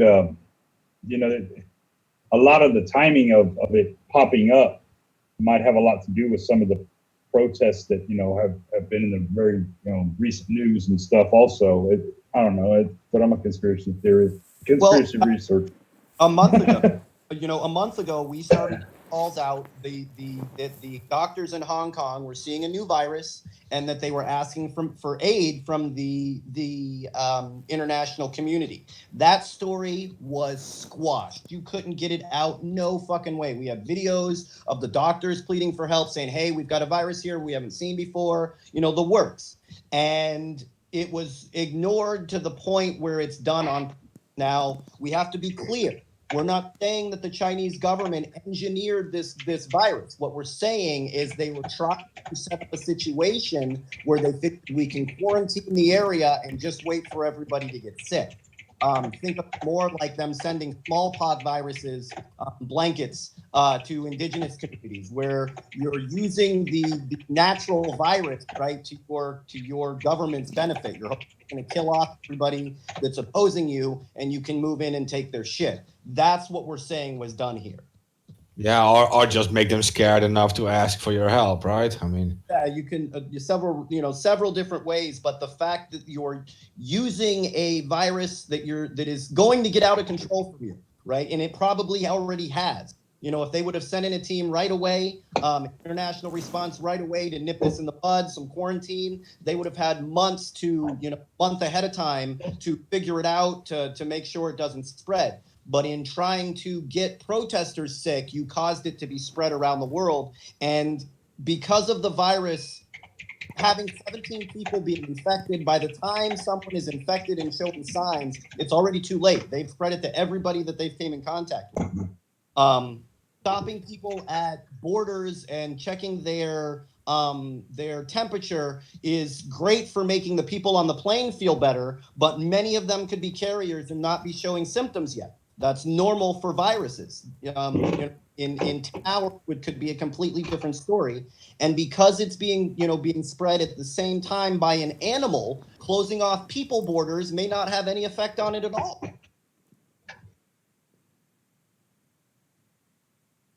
I think, man, these folks that have the viruses, design them, I think they can really pretty much release them whenever, wherever they want, and even do targeted, spreading of it, and I don't know, some of the sickest places in the world are hospitals. People go there perfectly healthy, really, or, mild cold, and they come home with, death in a few days, Well, and you ask yourself the question, on one hand, right, you could release the virus anytime you want, but on the other hand, you could also cure a virus anytime you want. And how long are you willing, right, to not cure it so that you reap the benefits? And we saw that with the antiviruses with Ebola and the antiviruses with some of the SARS viruses, right? And it's like, well, how come when you're in the West, you have no problem getting treatment and it's a completely curable disease, but then if you're in Africa, it's 100% death rate, right? Why are you willing to treat it for one person but not the other? Or you have it where there's an arbitrary, they don't have enough antivirus. And you ask yourself, wait a minute, you bought 1 trillion rounds of 5.56 ammunition, but you forgot to buy antivirus? You bought all of the tools to kill people, but none of the tools to help. Or then you get the viruses and it's like, well, it normally costs $10, but since it's killing people off, it's going to cost you $10,000. Yeah. At this point, the fatality rate is around 4%, is the media saying. So for every of all confirmed cases, a quarter of those are considered severe, and the fatality rate is 4%. But it could mutate, like you said, Terrence. I mean, it could change because that's what happens with these. I also want to note that the patient known as Patient Zero in the U.S., who was first caught with the virus in Seattle, Washington, he's actually being treated by a robot doctor. So that says something, man. That says they know that this is highly contagious. If we got some leaked video from China because they are really cutting. It's getting harder and harder and harder. Send me it because I'm writing up an article right now as we're talking. It's on my page, and watching them, in full on spacesuits. The patient is in a isolation tube, and they are showing all of the, it doesn't look good. Like there's definitely, and there should be fear, right? You should be scared of it, but it definitely looks bad when, when they're treating patients where they don't even want to be in the same room.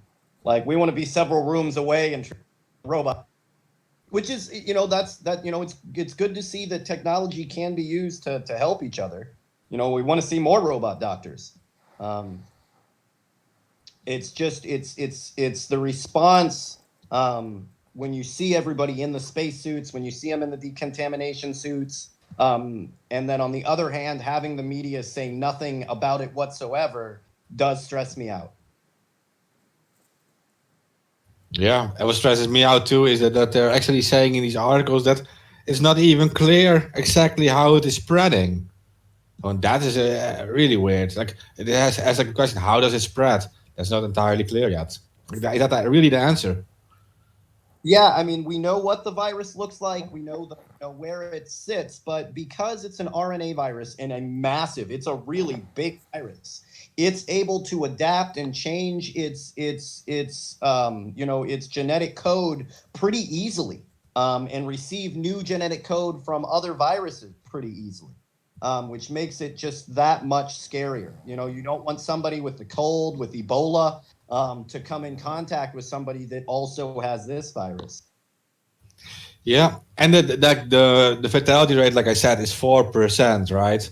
Now people think this is low, but the Spanish flu actually has a 2.5% fatality rate, and it killed 50 million people. So it is more deadly than the Spanish flu, and it is likely. Yeah, that's what they said. Yeah. Yeah, so I mean, we're looking at 280 million people dead. Yeah. If that was 4% fatality rate, and that's 4% fatality rate without our if you've seen from any of the natural disasters that went on, our system is not set up for an emergency in any way, shape, or form. Our medical system gets whelmed almost immediately.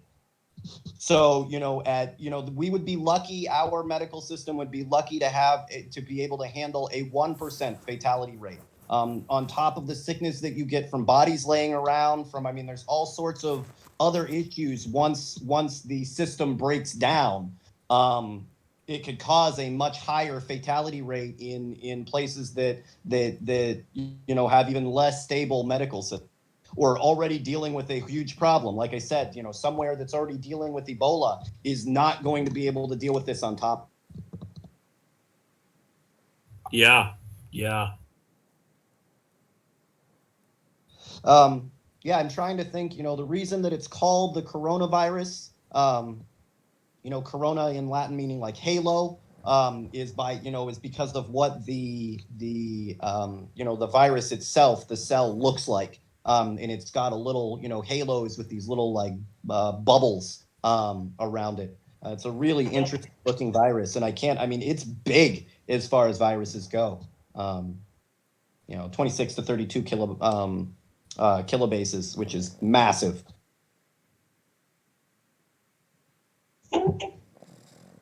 So I was just got an article passed to me. I guess in Virginia, after all this big gun rally they had, the Senate there approved that you now can't criticize legislatures. Yeah, good luck with that. Well, I'm just saying, I just dropped the article there. Y'all can read it if you want. But yeah, it's a violation of our First Amendment. But now, yeah, it's unlawful now to criticize legislatures in Virginia. I want to move on to that ASAP. But just to back up what the other panelists have said, this virus shares 7% of its genetic similarity to SARS-CoV. The strain found in 2019 that was the real famous SARS virus. You guys all know. This virus specifically is suspected to have originated from snakes, which were being sold wholesale in Hunan province at a seafood market. So what's they're saying about the bats, though? Originate.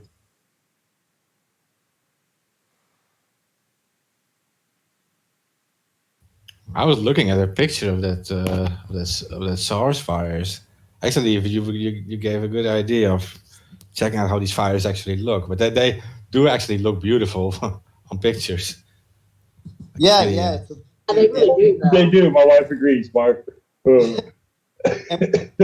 around and living their lives. They're pound to one of the craziest things that to think about, right, is pound for pound of life on the planet, right? There is more virus than there is all of the other life combined. Viruses make up the most amount of life on our planet, and it's weird to think about, being that they're so small. You can barely see. Some of them you can actually see with the eye, but in this case, they're microscopic. But there's more of them, right, combined matter-wise. There is all of the other life on Earth combined. That's crazy.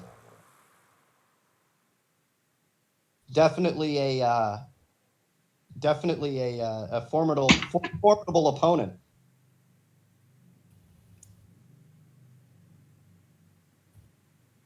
An onion skin. Man, I don't know. These viruses have me scared to death. They really do, man. Well, I guess I sound like a punk kind of being scared of a virus, but. Oh no, I'm more scared on the people that we have running our medical system. If you had the U.S. government and our medical system was, I wouldn't be scared of anything. If you look at the power of the U.S. military, if it was to eradicate a virus, no problem at all. But it sits in the hands of a medical industry that doesn't want to cure anything, only wants to make money off of it. Exactly. And fuck out of me. Yeah. that the people that are supposed to help you, that you're going to go through, to seek help from, have the most to gain off of you being sick. That scares me.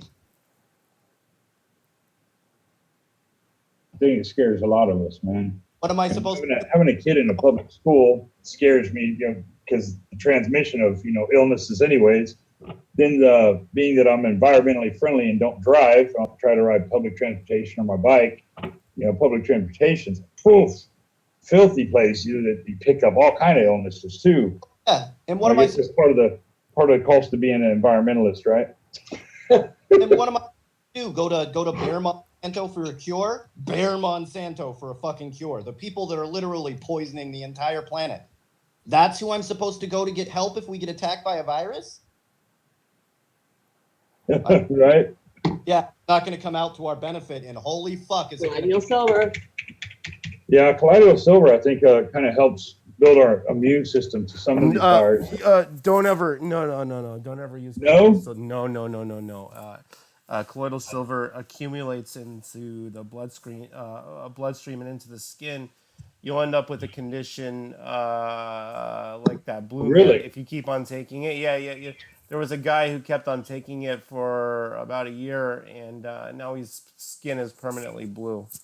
Don't do it. Yeah, it does work, but you end up blue in the end if you take it for too long or too much. So that's what the Smurfs were blue for. Now I get it. That might not be too bad of a deal. I mean, hey, dude, I want to get a date with Smurfette one day, bro. I'm gonna drink myself now. I think I have a picture of him. Hold on. I do know they use it in certain hospitals with antibiotics resistance bacteria and stuff. They use actually like these silver, these little things. They have like colloidal silver in it to protect wounds and stuff. And it's I've used it for a big burn when they burned me in the hospital. Yeah, my wife says she used it when Like she had big silver burns on her cream, that had silver cream. I've been getting kind of big into using the central. There you go. You'll turn that blue like that. Yeah. Oh, that's Papa Smurf. What are you doing? How did you get a picture of Papa Smurf? That's real though. I get it, man, but wow, yeah. All he's missing is like the little hat in the mushroom house, bro. He'd be like, boom. It's better. So I do know about the story I heard from soldiers. I don't know how valid it is, but I know from World War I, there were not yet antibiotics. It was not yet developed, right? Because it was not yet invented, antibiotics. So I do know that some soldiers would swallow a silver coin. Wow. Or they would put a silver coin in like a jar of water because the water was infected usually in dirty water, and they could drink it or they could eat like the dirty stuff without getting ill. So that's what I know about it. I put a little silver in the bottom of our water tank. Yeah. Has some antibiotic properties. I mean, you definitely, just in general, you want to be as healthy as possible. It might not stop you from getting, sick to begin with. To some of these, they're viruses. But your body's ability to recover and fight and all of those have to do with how healthy you are. If you're eating a bunch of junk food and you're not, your pH balance is off, all of these things can lead to a virus or you getting sicker and dying. Where if your body has the tools and is in better shape, it's more apt to be able to fight off, these, viruses or sicknesses and diseases.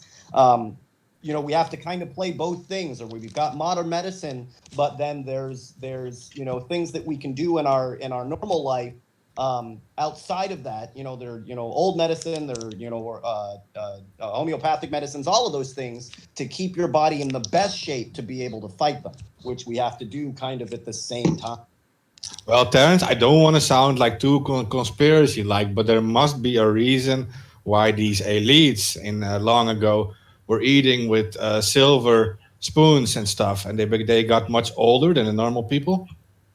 You can see the move when it comes to silver. You can see the move in the understanding of what it does. So in the ancient world, people didn't realize how you were getting sick. So even when we talk about some of our classic stories now, right? Silver bullets, right? You use silver to fight demons and evil and all of that. And that had to do with our understanding of sickness and not the fact that the silver had antiseptic properties, had some antiviral properties. They didn't understand that. So we kind of combined the two. Why, would royalty be eating off of silver? Well, because of evil spirits and, it being pure and giving long life, not truly understanding why it was working. The Pope during the Black Plague outbreak, right, filled his room with heavy incense and this smoke, right, to keep away evil spirits, not realizing that the smoke was so heavy in there, it was killing the virus before it got to him. He thought it was because of prayer and the healing powers of the incense of blah, blah, blah, blah, right? But what kept him alive was that it was literally choking the virus before it got to him. Him not understanding it caused him to live longer.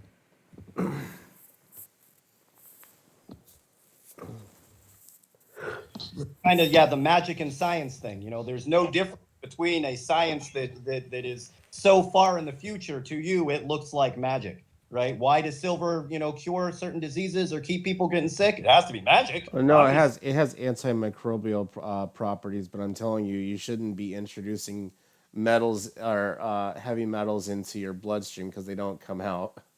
Yeah, I would agree that even that shit that they used for my stomach. It's a form of aluminum into powderized form. They used it when I had an ulcer.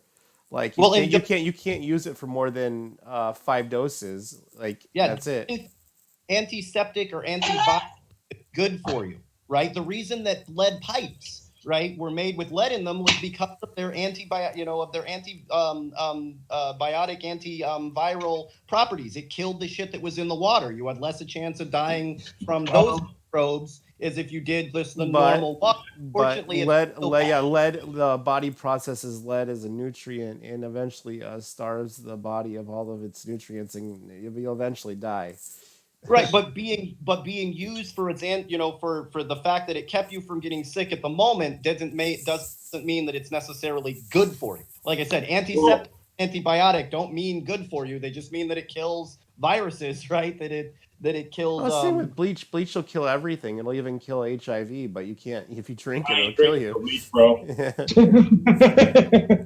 But HIV is a good, just to bring this back, HIV is a great example of how a virus can be used as a weapon without necessarily creating it. Now, there's plenty of people out there that will tell you the government created HIV. Well, actually, they don't know where they know where it came from. And the first patient zero, I remember reading up on this, was 1955. Right. It was a man who was closet. He was in the U.S. He was closet gay. They think he was patient zero, but the only thing that they can link it to is there was some breed of monkey in Africa that has it naturally in there. They just don't understand how it crossed from monkey to human, unless somebody was messing around in a lab or somebody had to eat. Even if they ate the meat, they still couldn't have got it that way. I mean, it would have to be directly from blood to blood.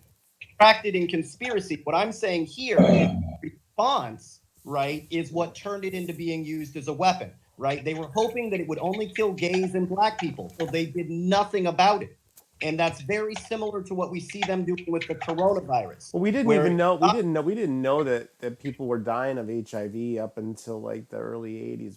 There wasn't a name for it, Yeah, they just as long as in their mind it was only going to kill black people and gays, right? They thought it was a good thing.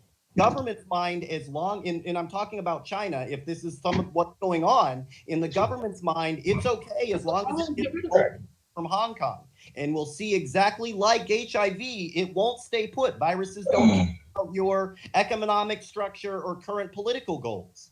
And they'll try to get something and, we need to get rid of the gays, just let HIV go. And unfortunately or fortunately, right, it got into the rest of the population, and then it caused you a problem. Now it's a huge issue. Now you have to do something about it, and it's much too late. where you could have saved countless people's lives if you did something about it originally and didn't let your personal political goals or sexism or racism, right, tell you what you should be doing, which was kind of the point that I'm making. You know, of course the government uses viruses to kill people. That's their thing, right? This isn't really up for debate. What I'm saying is we're seeing a lot of those same action being used against people for a political goal.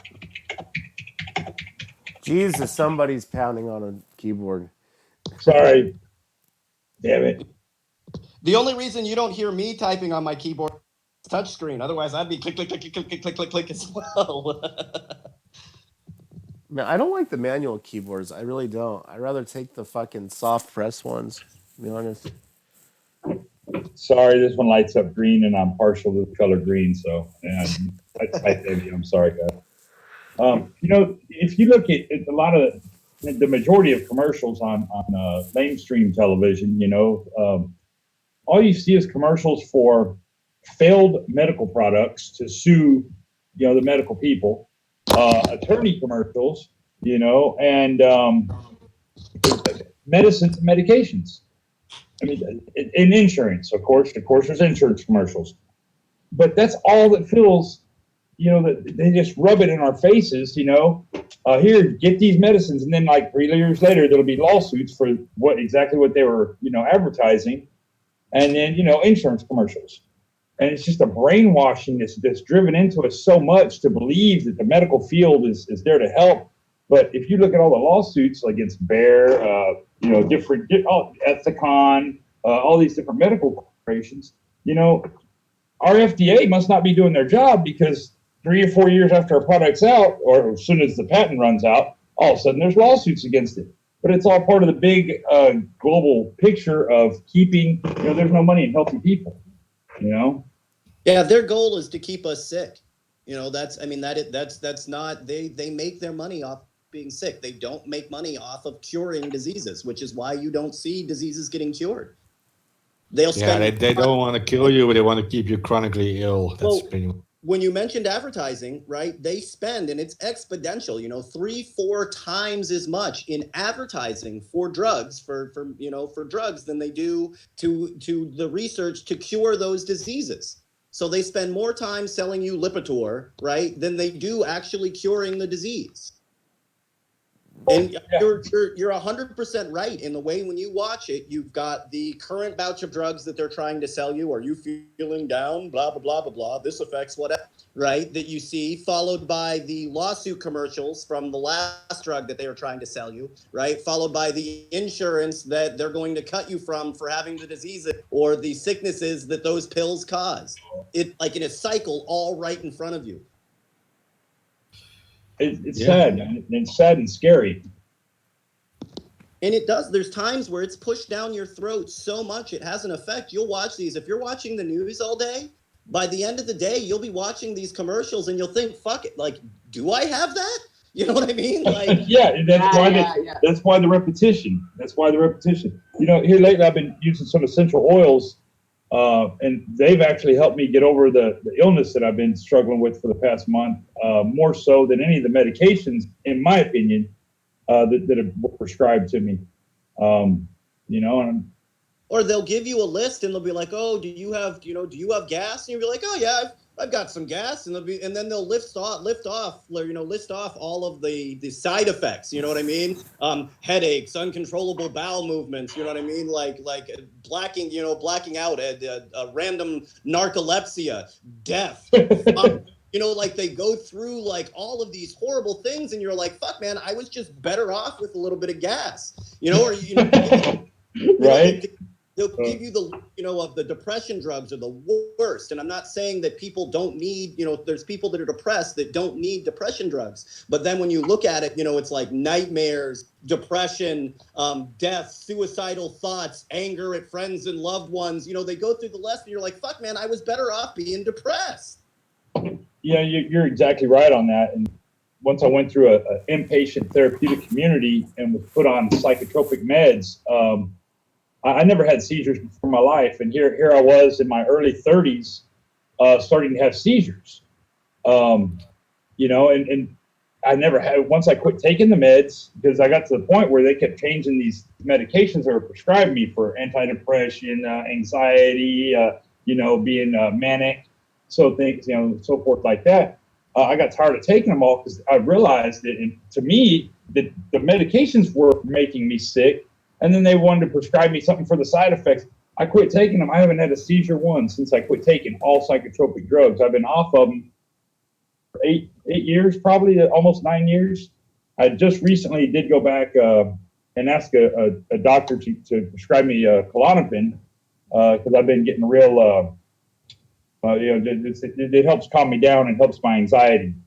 So much so that I did go back and get that, prescribed to me again. But 8 years, seizure free, getting off all psychotropic drugs, well, they'll give you a medication that has 1,000 different horrible side effects, dry mouth to fucking death. And then if you say, oh well, I could smoke a joint and get actual relief and take care of all of those problems, and they will freak out that the side effects is euphoria, right? Yeah. Like you'll list off, 20 different things for a drug, and then you'll say, oh well, I could get the same relief and none of the side effects, but you'll get a little bit of euphoria, and that's what they freak out about. You don't freak out that it causes death, but you'll freak out that maybe somebody that had depression feels better. Like, come on.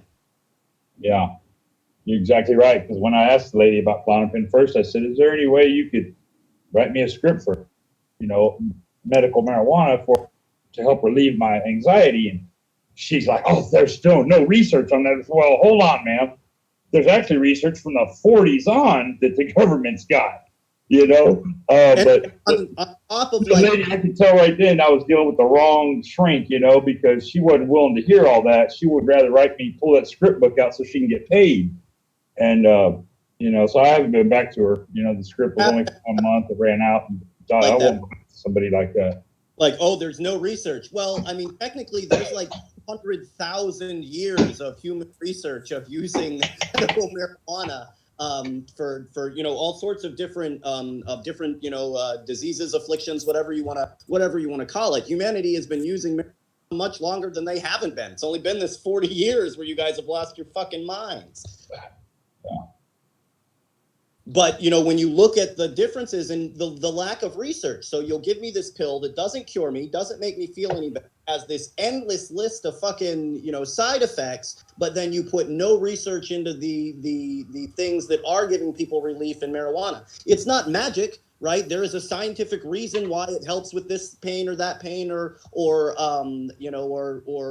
depression, right? If you wanted to, you could find all of that out, but you're going to spend research and selling me, a antidepressant drug, right, in fear that somebody could grow their own medicine in their backyard. That's what you're scared of. Here in our home, we keep quite a bit of kratom on hand. My wife has been using that for quite a while since she got off the prescription morphine. We have different strands, red, green, white. I'll tell you what, man.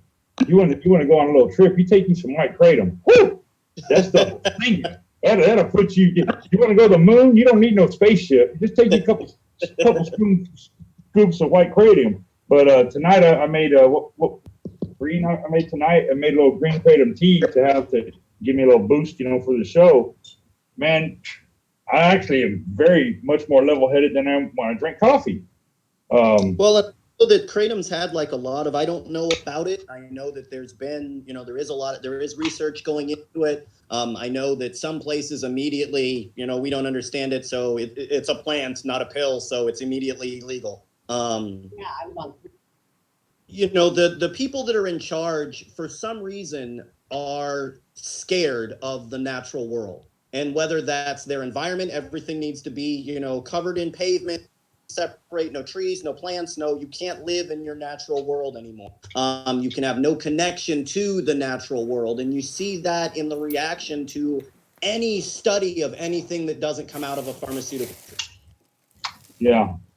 You know, and anything that's grown in the ground, you can see it's a fear. They don't understand it. It's scary to them. It's completely, you know, foreign. You could give them a pill and it have 1,000 different, you know, side effects. And, you know, say take something even as simple as people, you know, for headaches. It's made from aspirin, right? Made from a bark. If you give them horrible though for you.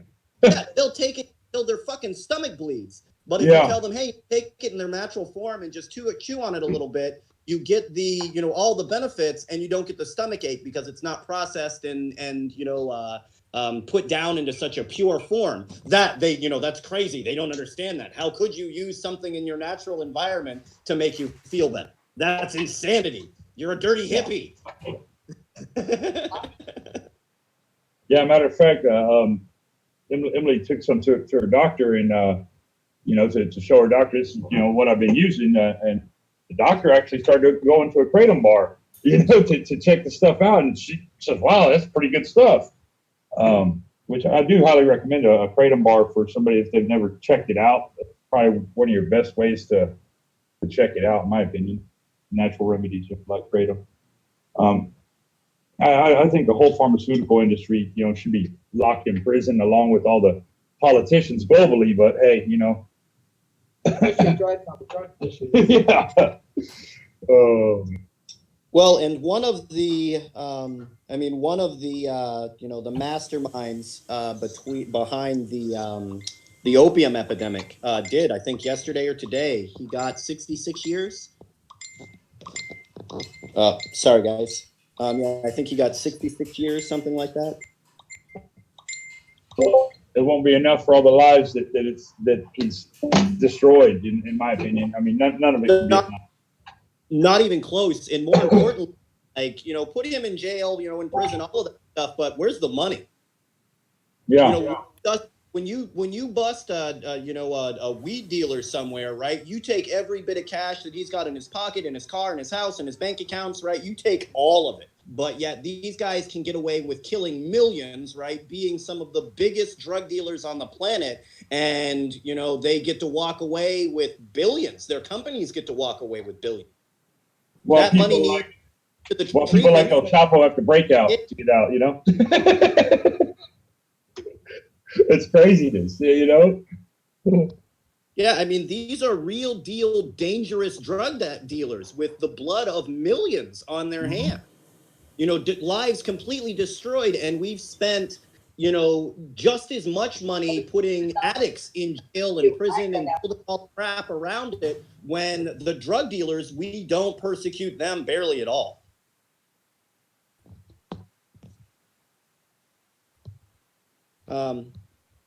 Yeah, definitely something I hope changes. I know some of the panel are you know, medical care for all. Some of them aren't. It's your opinion. You know, it's your choices to make, all of that stuff. But it is something that I see when they talk about the costs of Medicare for all. When they talk about these things, I don't think they take into consideration that we'll actually start curing diseases. When you're not giving a company billions in subsidies for making billions of dollars off of us being sick, you'd be surprised how quickly those diseases start getting cured. When you say, hey, I'm going to spend $1 billion on, instead of, you know, putting out the next Predator drone, I'm going to spend $1 billion in curing a disease. Yeah, there's just no money in healthy people. And that's, you know, that's the whole global conspiracy to keep the world sick, or as sick as they can make it. As long as people are sick, then they'll keep taking, you know, the, you know, poisons that these doctors are prescribing them. Well, and they, you know, they did everything that they could to kill, you know, medicine men, you know, wise men and women, you know, midwife. Yeah, well, that, you know, one of the big differences between the two, right, is in the new medical profession. In modern medicine, if you kill your patient, you're fine, right? You just move on, they fuck them, right? Go on to the next. And you were a medicine woman or you were a medicine man, right? If your patients died, you were in deep shit. Your magic doesn't work, right? You're obviously in fucking devil. So the things that people prescribed in some cases, right, to especially in the ancient world, they had to actually cure people or it came back on you, and that's been completely erased. So the things that they're giving you, the fact that it doesn't cure their disease, there's no repercussions for that. Where in the ancient world, if you gave me something and it didn't cure my disease, I want to know why. You sold me snake oil. You in trouble, man. Yeah, that's true. Yeah. Very true. Guys, on that note, they are running already out of medical supplies in the Wuhan area where the virus was first discovered. They're already running out, and the doctors are asking for private donations. Jesus Christ. Of supplies. Same thing out that we did before. I'll try contacting them. I am spread out with the wildfires in Australia. I'm spread as thin as I can possibly do, but maybe something to think about, just like we did in Mexico to move medication back and forth, right? Put the medication on drones and fly it in rather than have, contact with the person physically. I can put the medication in and fly it into the province without driving through trucks, without having to, go through all of the medical checks because, well, it's just on a drone. You can keep the drone. Give it back I'm not sure if you guys can see the actual picture I just posted in the chat, but that is one of the hospitals in Wuhan. And you can see the number of people standing there who are actually ill with this virus right now.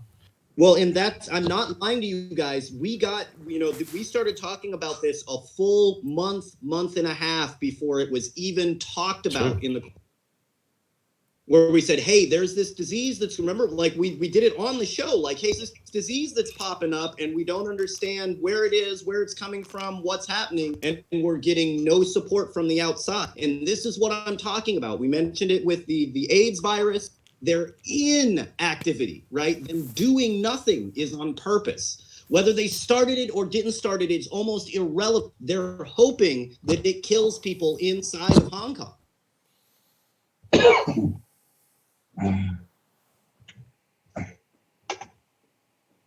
It makes me just, it tears me up inside, man, to see the state of our world and affairs of the world in today's, reality.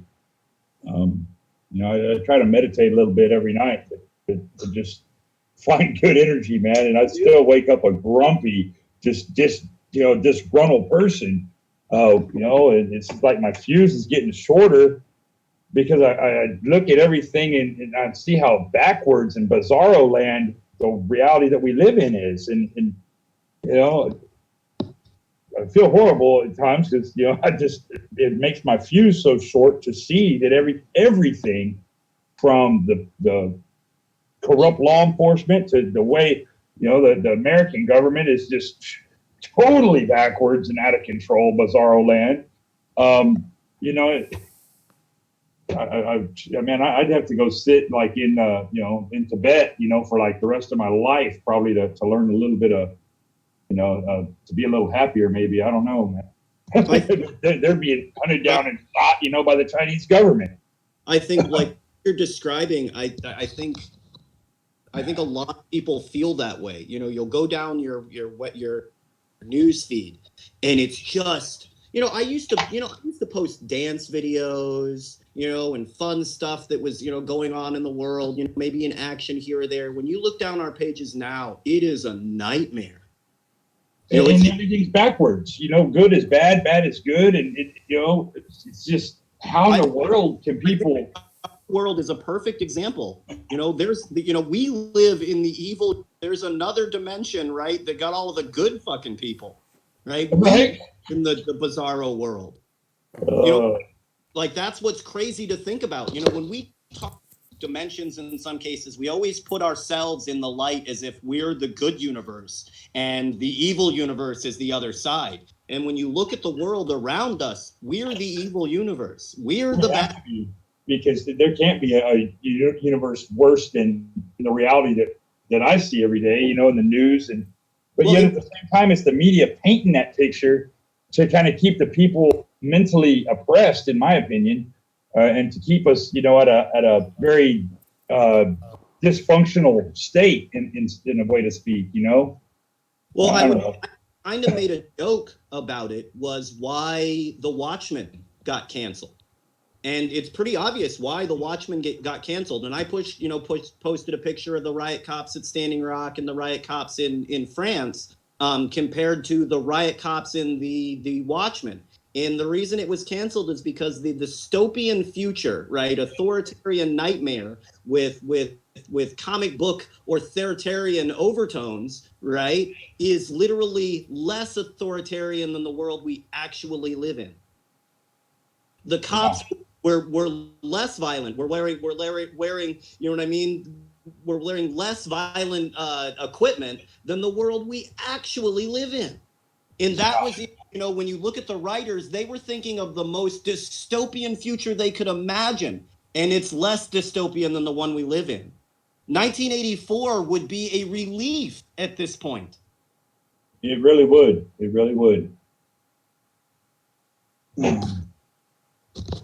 Yeah, that's what we're here for, right? We're here to help wake the masses. If it's one mind at a time, hopefully, because I think we're reaching critical mass as far as a lot of this bad and evil and ugliness goes.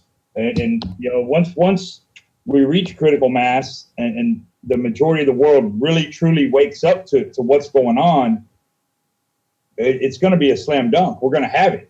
Oh, there's 7 billion of that point.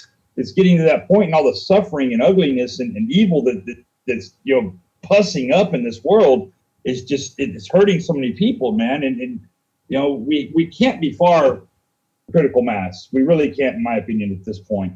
There's 7 billion of us, and there's things that I take it.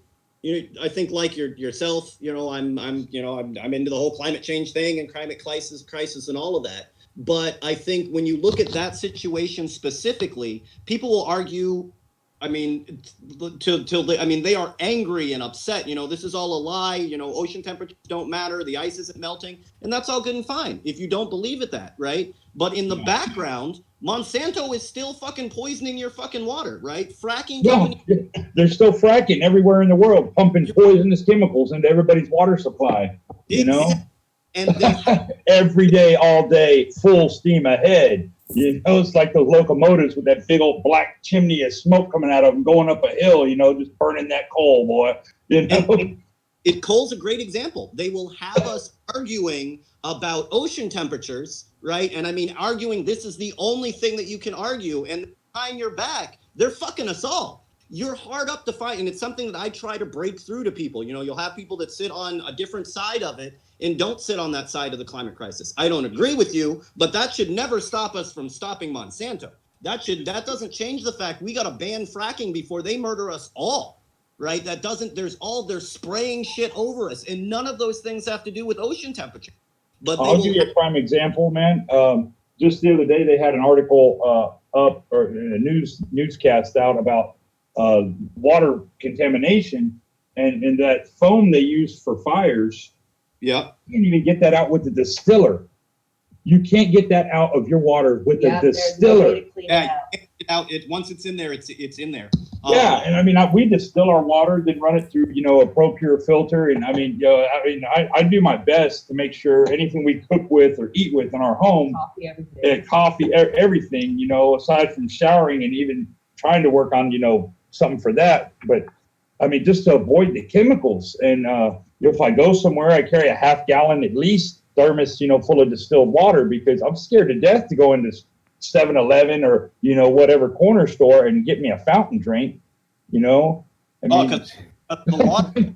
Think about it. When you think about it, 200 years ago, there wasn't a river that you could out of. Now, right? Look at all of the places across America named Clearwater, right? None of them have clear water.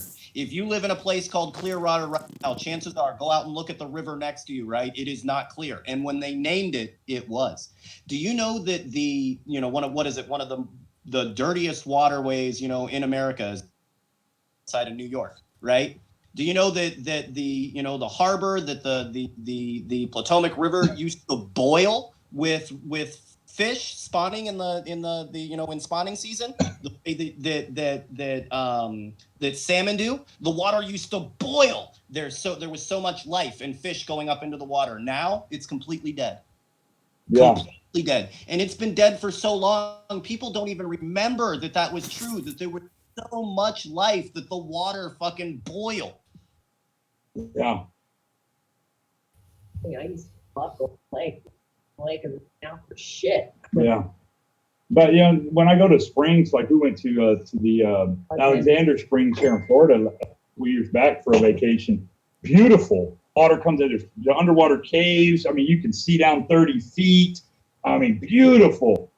That, the San Marcos River in Texas, those are about, places like that where the water really comes straight out of the ground. And I mean, it's clean. You can tell such a difference. They're becoming less and less, globally.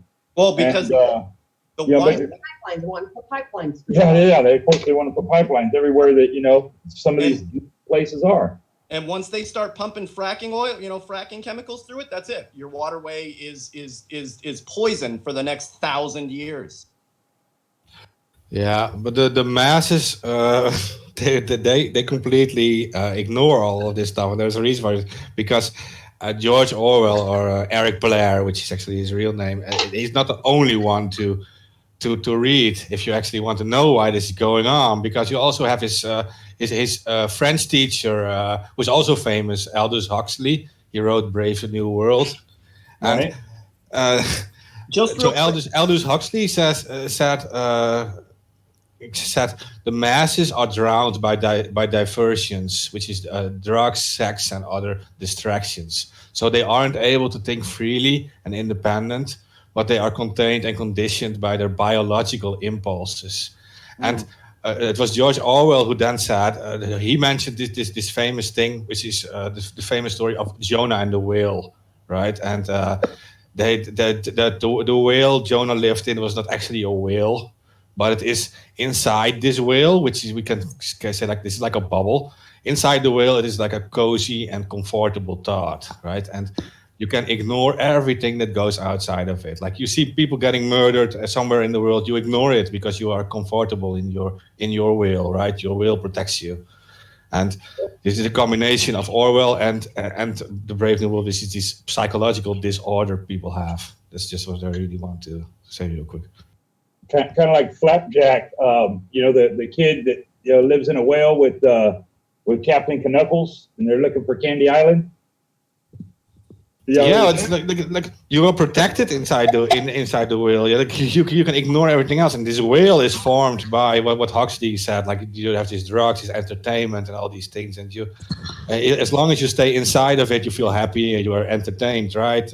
Already since Roman times, you had the Colosseums and all these things. They keep you entertained, and you don't look outside of it. And this is what the combination between Orwell and Huxley is very interesting. It's not a coincidence that Huxley was Orwell's French teacher, right? It is, they pretty much played a soccer match together, a football match.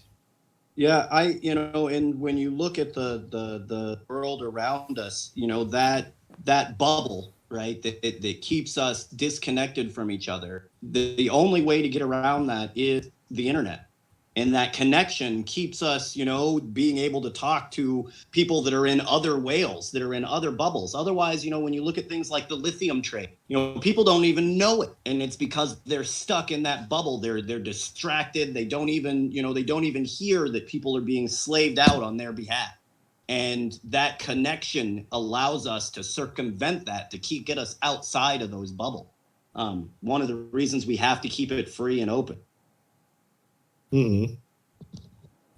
The only way to keep that, because you'll talk to people, I think, daily life, and they're like shocked. They almost don't believe it when you tell them some of the things that are going on in the world. Their reaction tells you that, but that's bullshit. Nobody would ever do that. And then when they see it, they're like, oh my God.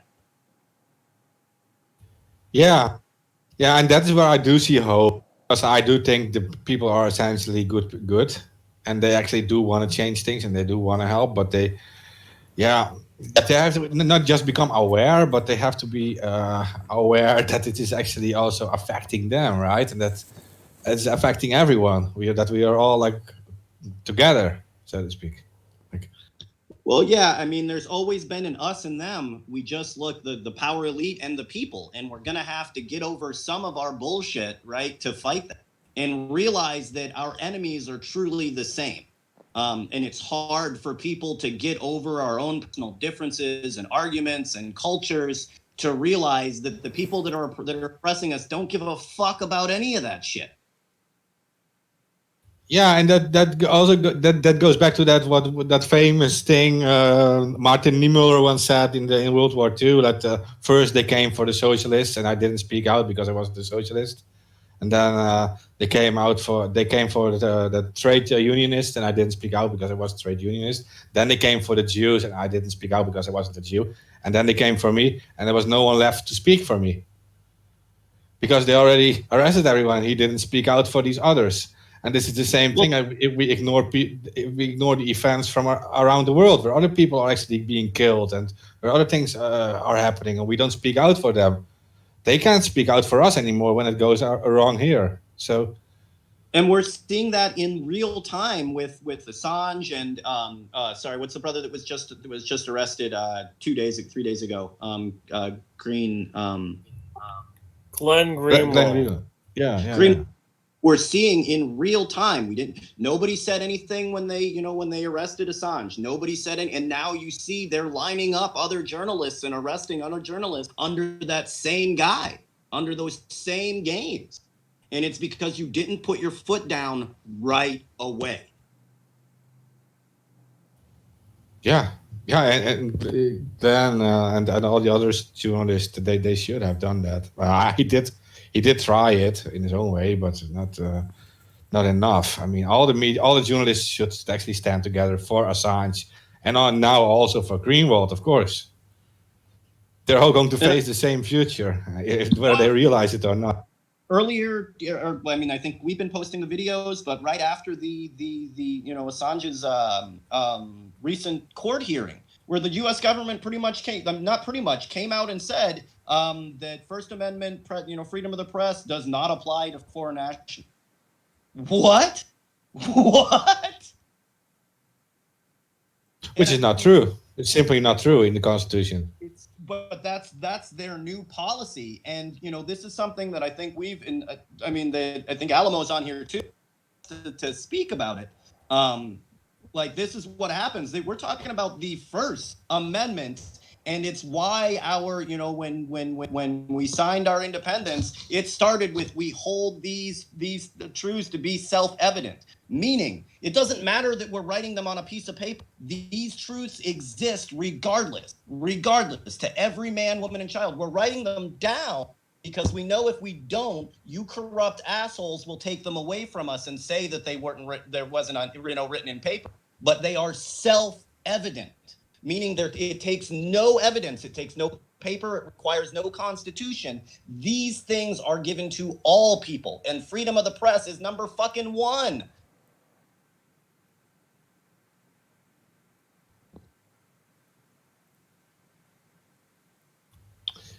Seems we just I don't know, Watchman, maybe you wanna announce this. Go ahead, brother, if you don't mind. Yeah, you could just go ahead. I mean, I just got some information. Got an anon down. Stephen Chafin passed away on the 22nd. Excuse me. Okay, I think many of us actually did know him. Many listeners probably did know him too. I mean, I talked to him many times as well, and it's pretty shocking that this is it suddenly hits us again. Another unknown now, Stephen Chafin. Chafin is Watchman said it. So we had to mention it on air, of course. I mean, kind of like kind of like a family. We always fight each other, but we are also all friends of each other, all family. And whenever we fight, it is like family feuds. Yeah, so. Seems like a lot of the great ones pass on so fast. It's hard to lose a family. So, yeah. No, it's exactly how all of us feel.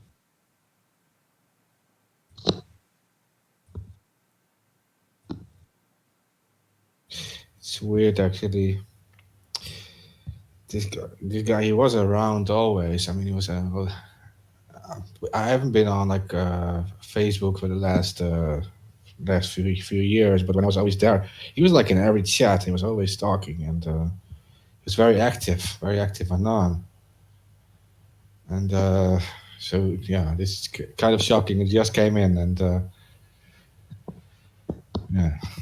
Do we have, I mean, information? I know a couple of things here, but do we have information we can share online or? Yeah.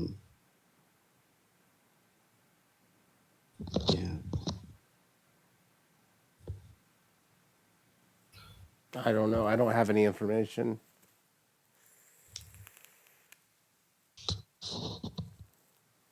I think I was on his page even. I left Facebook a long time ago. Yeah, not a week ago. I know like Dave is gonna be in a hard spot, man. I know a lot of people that are gonna be in a really, really bad, Stacy as well. Exactly. Sorry, guys. No, we don't have any details yet. My wife just passed that to me, but we don't know the cause, the reason, how, anything like that. He was a big fighter and well respected. Yeah. But yeah, he was always kind and available, always available. I can't. Sorry, guys. I think like a couple of other the panelists, I'm having a hard time internalizing this.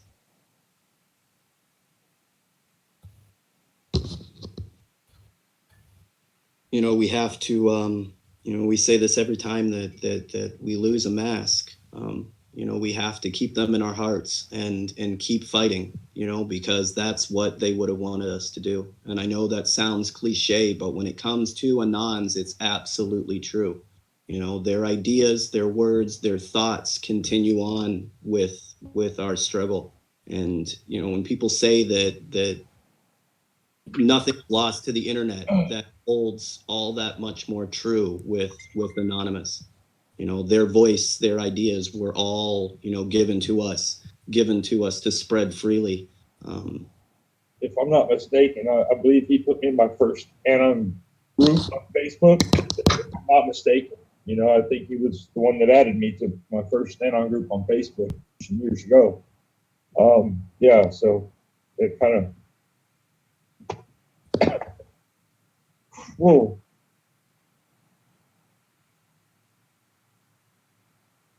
Oh, did I lose everybody? No, still here. I'm just I don't even know what to say, man. It's like like we're not. We're like, this is breaking to us as well. So I mean, yeah. I think Sorry, I wasn't trying to stop the show, man, but I know everybody would have wanted to know as soon as they can. No. I just, like I said, I'm having a hard time internalizing this myself to even move on. I'll pass details when we find them out, but it's kind of, I'm gonna have to give it a while before I even dig any further. Man, it's been a long time since I talked to him at that. I mean, a long, and not for any particular reason, just That he's our face. Yeah, now. Yeah, he's been more Facebook.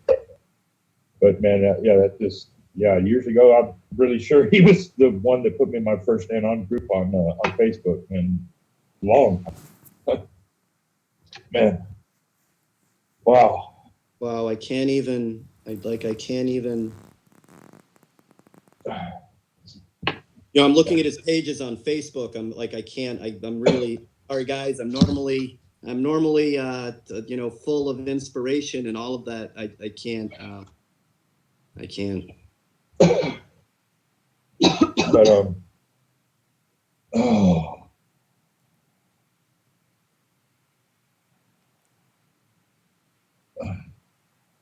so TSA wise, I got this big thermos I carry with me, but think I asked one of the panel there yesterday about carrying it through the TSA. A 64-ounce thermos, empty, just dry, carrying Empty, it. yes. And my wife says yes, but I was No. Liquid in it. No, you're not allowed to carry Nope. metal containers. No, you're not. Whether it's empty or not, huh? Nope. Yeah, because you can. It's not that the liquid in it is all that important. It's that because you can put explosives in there. Well, it's that you can create pressure. So even a small amount, a firecracker. You can put it in your suitcase, but you can't carry it on with you. Oh yeah, I'm not taking a suitcase. Yeah, I'm just taking a carry-out bag. So yeah, I'm poor folk. I mean, lucky I'm not growing feathers to fly. They don't even let you take the fucking see-through car. They don't even let you take in the fucking see-through Starbucks cups. So they won't let you take anything like that. No more than 8 ounces of liquid or of anything. So. It's 3. 7 ounces of liquid. I mean, I just don't understand it. TSA is I thought you had to buy shit on the other end. Yeah, it really has. It's just when I went through Russia, I was like, what security? Like they didn't even check me. They're like, you put your backpack through a scanner and you walk, and they don't check shit. And I could have had like a shit ton of drugs. Yeah. Wow. Well, they're not trying to harm their people and control their people as much as the United States really is. Or excuse me, as much as Israel's trying to control the United States. I don't know. Israel. I've been through their place.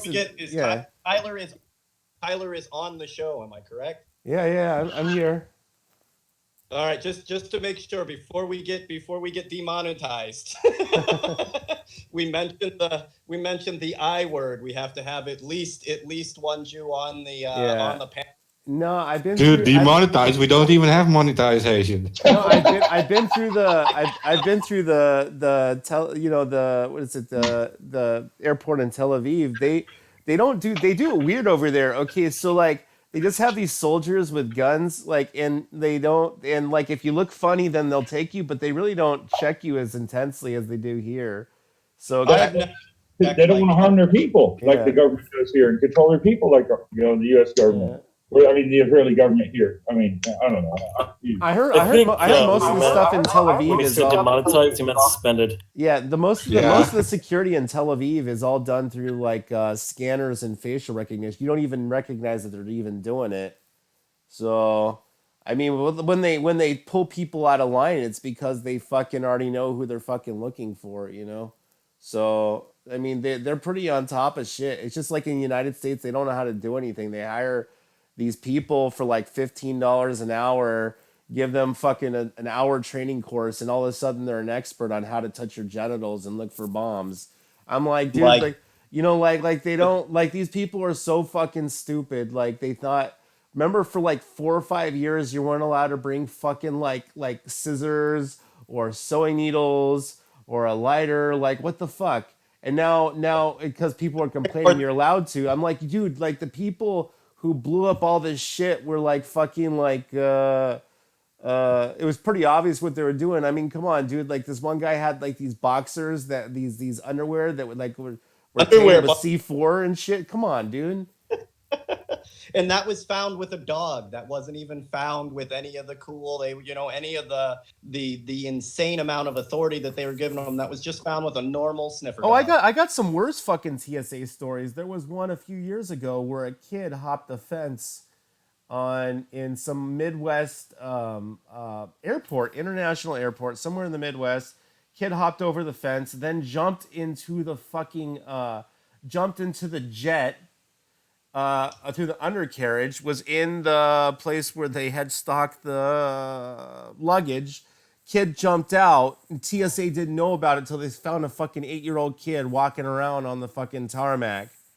I remember getting stopped and it's weird to come from an authoritarian country to a non-authoritarian country because the things that you do in normal life seem insane to everyone else.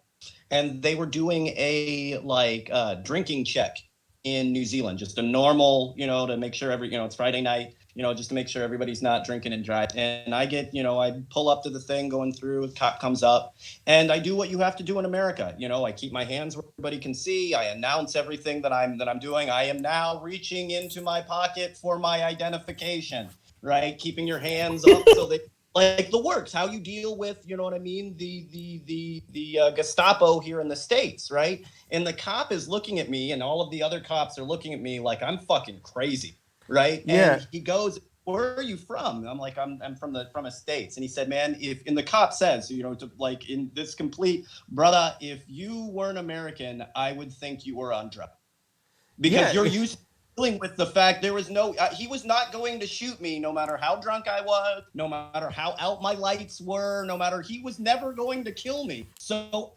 going through what you've been trained to do in authoritarian states seems insane." They ask, "Oh, hey, can you get out of the car so I don't have to reach over?" And you get out and get down on your knees, your hands behind your head, and they're all standing there like, "What the fuck is the matter with this dude, dude?" I've traveled abroad pretty much, and I hate to say this, but United States police have to be the worst of the worst. Like most places I'll ask police for like help or directions or like whatever, and they're pretty honest. Over here they're like, "What the fuck are you asking me this for? Are you let me interrogate you. Are you fucking high? Is there drugs in your pocket?" I mean, like, dude, like in travel, like American cops are the fucking worst. I'm sorry, Yeah, I never in all of my travel to some of the most authoritarian countries that you can name. I've never had a gun pulled on me by the government, by a cop, right? Never been beaten up, never been threatened. Only in the U.S. that has happened to me. Oh, it was for a traffic ticket from a motorcycle cop. He thought I was reaching for a gun, and I said no. I was taking the key out of the ignition and throwing it on the fucking dash, so he didn't think I was running away. Yeah, and it just doesn't exist like that. And when you deal with, with law enforcement, I'll give you a great example, right? The car's difference. Our police cars are, as you can't see them. They're made to catch you doing a crime. And I'm putting that in parentheses, right? They're not there to find in case you need help. When you go to the UK, when you go to New Zealand, their cars are bright orange, right? So that you know where to find them in case you need help. When you see a group of police cars go down the road, people walk towards the police cars in case they need help. Yeah. Right? When you see a cop car in America, you look the other direction and you start walking fast in the other direction, right? Unless us, right? You know shit that something's going to go down. I don't want to get shot. Right? That's what runs through your head. Fear, right? You're scared of the people that are supposed to be there to protect you. And in other places, it just doesn't exist. Actually, in America, they're actually, that's a common misconception about American law. If you understand Moore's Book of Black Laws and how the Americans interpret it, the law enforcement agency is not there to protect the citizens. It's a common misconception. The law enforcement agencies, the police officers, are there to enforce the law. They're not there to protect you at all. Oh, and we see that, where they're beating the fuck out. Yeah, they're there to protect the establishment and the laws that are enforced by the establishment, but they are not there to protect and serve like they say on the side. No. They're actually there to enforce the laws. And when you have corrupt people making the laws, it actually has nothing to do with the laws. It has to do with the way that the Americans have interpreted the laws and how they've developed a whole militaristic culture around law enforcement. And that's not how it is all over the world. It's not. It doesn't run like this. I mean, yeah, there are a lot of countries that it does. In the Middle East, you do see it here and there. But overall, police forces are not run like military units. No, and what bothers me is that they're not military, right? They don't have any of the training. They didn't join to protect their country. They didn't do any of those. You gave this guy, a person that has none of the training and none of the understanding, military grade weapon to police a neighborhood. These are weapons of war. And see yourself as going to war with your neighborhood. You don't need to be in that neighborhood. Like if you see I've said it for years. Like I said this for years. The American police force has proven, beyond a shadow of a doubt that they don't know how to handle weapons. They don't know how to handle violent situations. So they should really just take all of lethal force away from the police officers and only give them non-lethal, whatever they can use.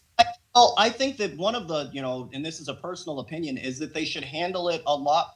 If that's the way you're going, then you need to handle it a lot more like the military does. Well, okay. We don't get. But the UK does it the way that I said. They don't let normal police officers carry guns. They give them tasers, I think now. But if you have a criminal with a gun, they actually get a trained sniper to come and handle the situation, not some guy who has a badge and a gun. Yeah. I mean, SWAT used to be that, but no, what I'm saying is that when you do feel that you need to engage with deadly force, in the military, if we want to do that, we don't get to make that decision on our own, right? If you're in a situation, they'll tell you whether you can engage the enemy or not engage the enemy, pull back, what options are available to you. But the person making those decisions most of the time is not the person that's in the middle of a gunfight, because they're not the ones thinking right.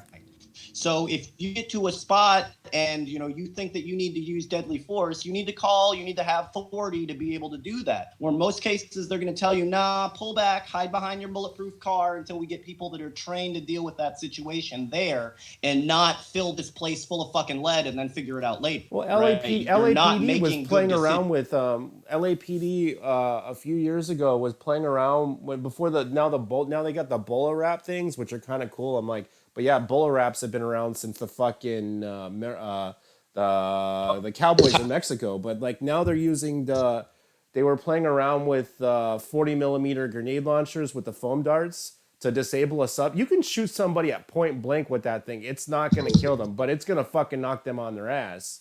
But I'm telling you, like, you can use a 40 millimeter fucking foam shell, fucking shoot it at somebody's chest, and they will be perfectly fine, But that doesn't, the fact, of course we need to stop people from being murdered in the street. Like that's step one, right? I'm telling you that they have pretty effective forms of non-lethal force, but are they being actually distributed among all of the police force? Well, absolutely not. Absolutely not. They need to be used at all. Right? Like we've gotten to a place here that our society and our law enforcement are not operating under the same set of rules. So no, they use violence first. They use violence first, always. What I don't want to get is that you take the excuse of it being non-violent, right? And we skip the fact that you guys are putting millions of people in prison, right? For the crime of being poor, right? Or the crimes that you're using these for. They got no problem putting you into prison, and then they can't ever figure out how to get you back out. Right. I worry that non-lethal doesn't transfer into just, which is what we need to fix. Our system is not just. The weapons they're using, are absolutely horrible, and they have a chance of killing people. But the same jackboots will be just as much of a menace with non-violent, weapons than they are with violent weapons. Their goal but is to get also, Terrence, you've also traveled abroad, right? Possible. Yeah, like American culturally, I hate to say this, but it's a much more violent culture than anywhere else I've been in the world. I mean, it doesn't have to be. It's true. It's true, though. It's true. We make the rules. If you make the rule that, that first of all, that the police departments are held accountable, that'll do a big thing into stopping this violence. If you make the rules that they get to be Judge Dredd, then they're going to act like Judge Dredd. The weapons that they're using are only but part of the problem. Yeah. I don't know if there's a solution to it, but what I've been saying disarm the cops for a long time, or at least give them non-lethal weapons and take away anything that has a fucking full metal jacket or copper on it, Well, I mean, I think our laws are draconian, right? We're operating in some sort of nightmare. Oh, no. We actually have the correct laws, but they've interpreted it as what we call Napoleonic law, where you're guilty until proven innocent, but that's not the way that the laws are written, but that's how they're enforced. So Yeah, I mean, it's our justice system is so very corrupt and Well, we so have very. we have we have a system where you can have 12 people determine your fate, right? On whether you've done an actual crime. But the conviction rate for the district attorney is like 90%, and then 10% only go to trial, mainly because I don't know. I guess it's just a cultural thing where most people don't fight it. But I'm just saying that like the laws are not like operating the way that they're written. The public defender, you get public defenders on the other people's side half the time, right? Like you can't. they're a There joke. comes All of public defenders are a joke. you can't get anything. You can't get anything done. You're not guilty of the crime. You didn't have any drugs on you, but you'll take a possession charge rather than 50 years in prison. Yeah, yeah.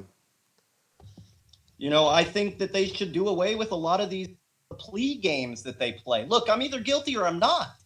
But you'll take somebody that's innocent, charge them with something that's insane, and then they have no choice, and all they get is a public defender that does not have your best interests in mind. No, he just wants to get on to his next case because he's going to get paid the same way no matter whether you're guilty or not.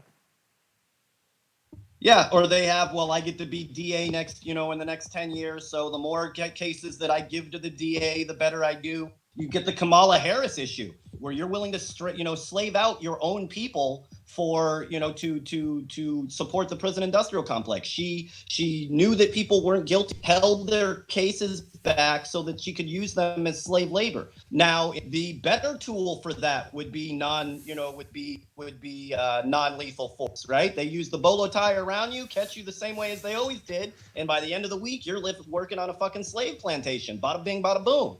Right? The thing is, Terrence, the Bola rap has been around for 200 years, and they're just starting to use it. Like, come on now. You know what I'm saying? Oh, I mean, our words have been able to be used for, you know what I mean? Like, which tools are we planning to put our time and energy behind? It's true. I do agree. Bolo rap is 100% better.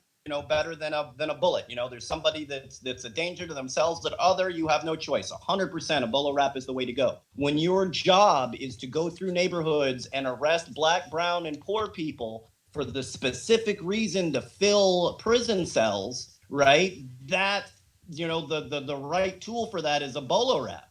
Right, that I see them using those tools. They're less than violent, just to easily, round us up and put us as slave labor. And in some cases, you don't even have to be slave labor. They're paid by having an ass in that cell. They don't care why. Mm-hmm.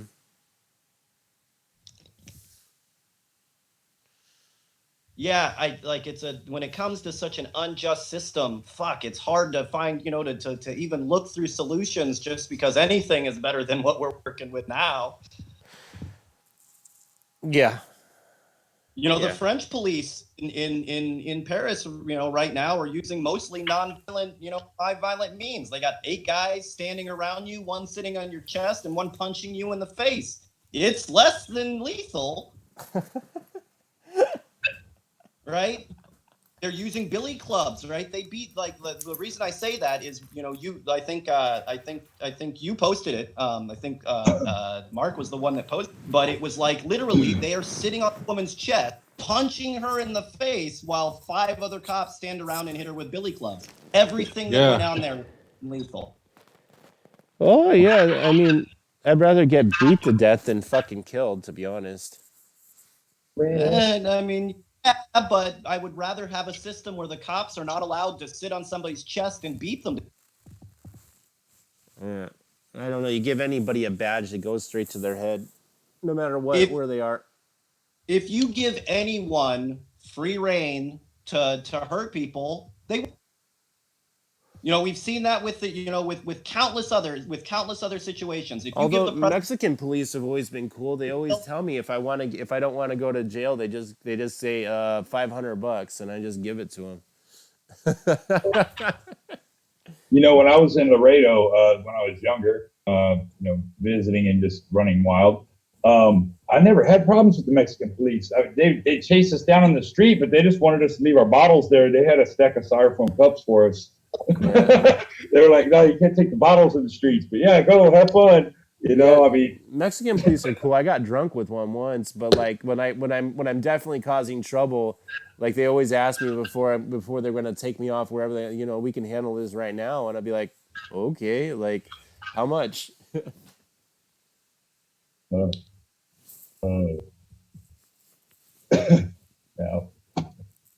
Yeah, I mean, the issue that here is that when did every infraction of law become an executable offense?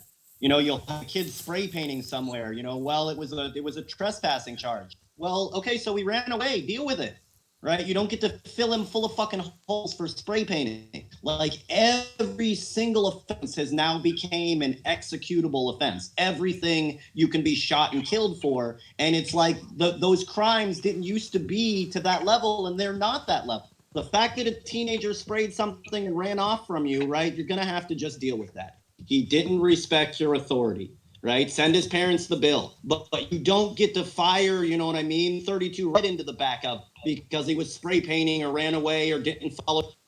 He didn't take his headphones off. So you shot him to death? You get the Eric Gardner problem. Well, he was selling you loose cigarettes. Okay. So you choked him to death in the middle of the street while another cop fucking, sat on his chest? Like, why is that an executable offense? And why would you think that you have the authority to murder somebody for a loose cigarette?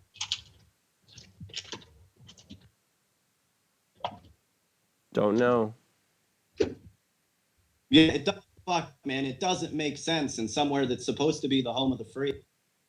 Yeah, that hasn't really been free for a long time. It's totally backwards, man. The way it should be, and all the way regard. it used to be. Yeah, and the way it used to be. I mean, like really, it's been really draconian and for a long time. I don't know what it's going to take Americans to realize that it's not really the land of the free. Really it's isn't. so far from it. So far it's from pretty. it. We keep on giving up our freedom. Go ahead. We just keep on giving up our freedom and giving up our freedom and giving up our freedom. You have the illusion of freedom, but it's not free.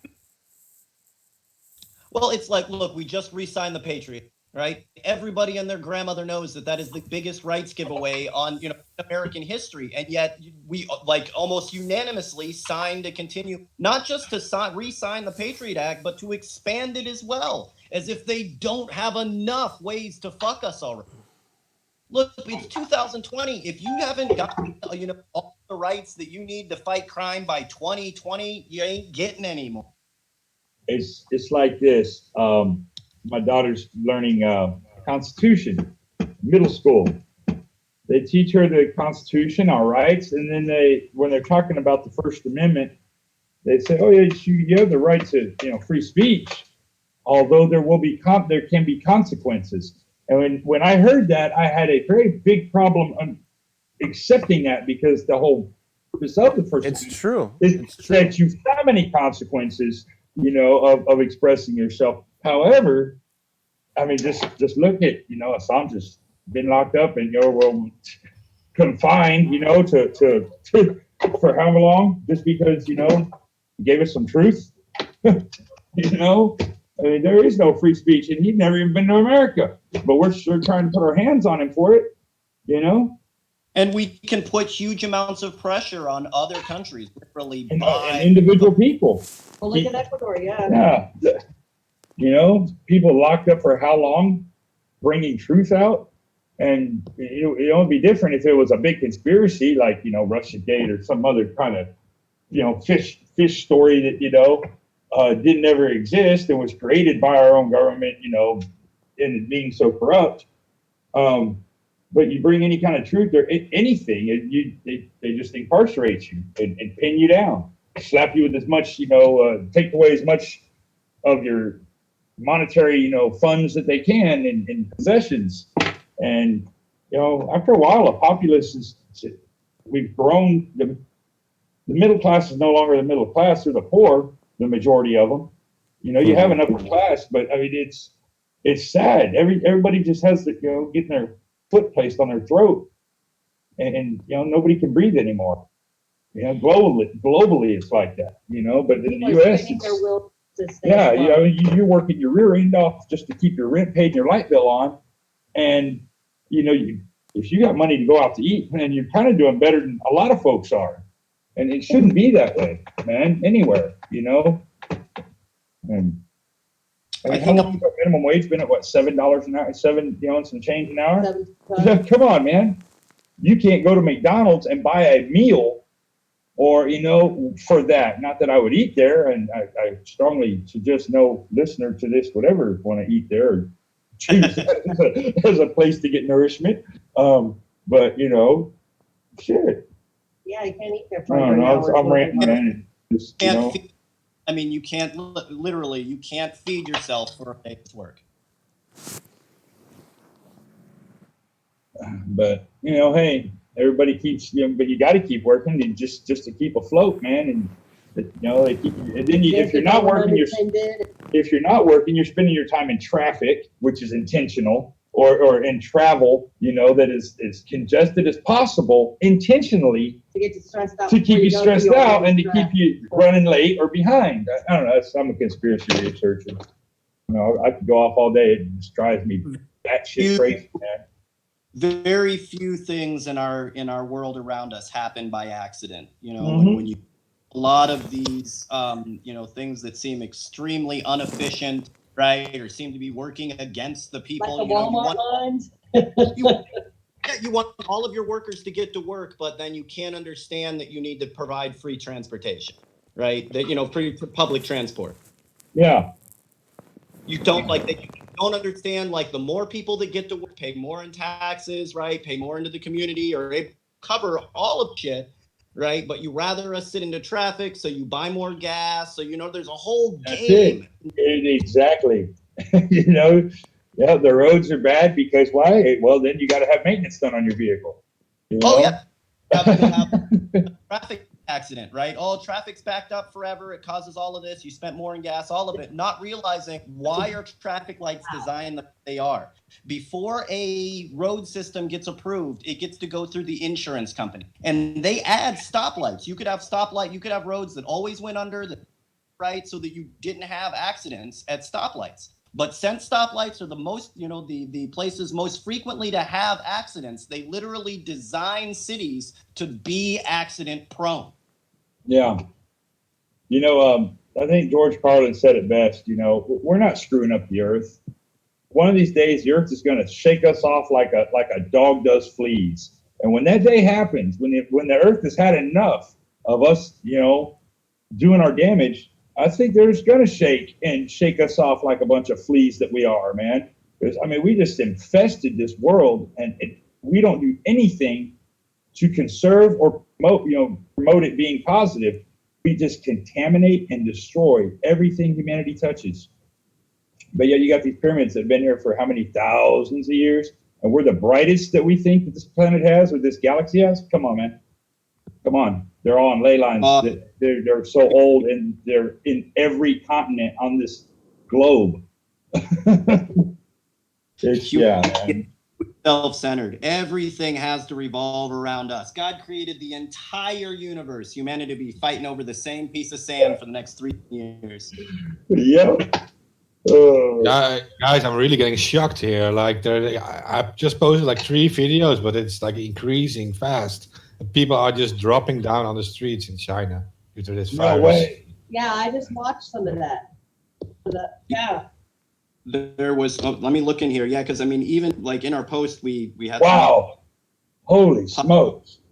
It is bad, and we're not getting any of this. And look, the corporate media, they could cover anything that they. The UN's talking about going in. They're not. They're not. Man. Yeah, really disturbing. It's from Q that speaks of this, and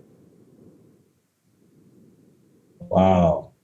And this is one of those situations where feel free to, we would be able to. There is no natural disaster that we wouldn't be able to come together and fight, but we're so busy fighting each other we can't deal with it. Yeah. This really is a disaster because our countries refuse, and that's everybody, refuse to work together and try to take advantage of every situation possible for the people are willing. The people of every country globally are willing. I know that in my heart. I know that. It's just the damn governments. I think people are. I think, and that's what it's going to take. We are going to have to move on. I think the recent move to war with Iran, I think, was a perfect example of how much the world has changed. The reason we go to war with Iran wasn't because the government didn't want to. The Iranian government wanted war. The U.S. government wanted to war, right? All the brass in between wanted war. The reason that war didn't take off is because the American people and the Iranian people didn't want it.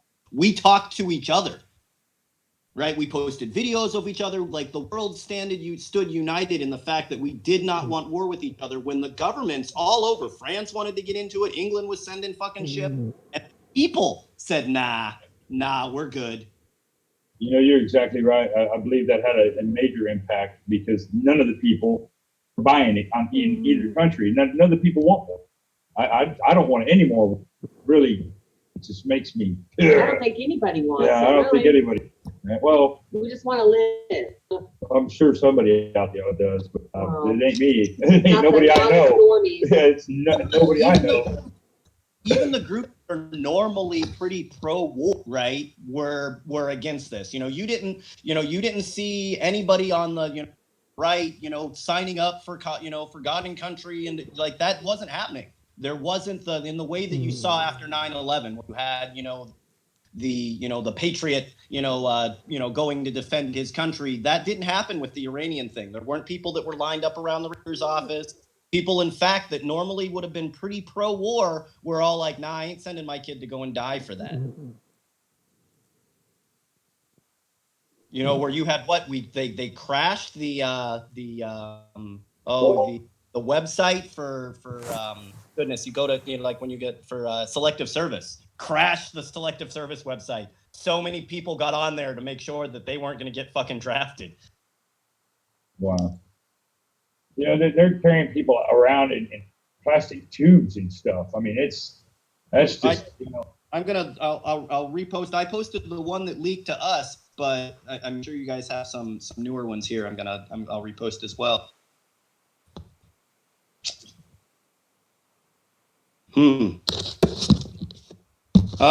What else do we have on the agenda here? I did briefly about the Microsoft leak.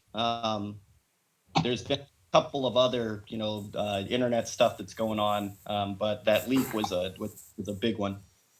Yeah, it was mainly just support tickets and stuff like that, but some information got released.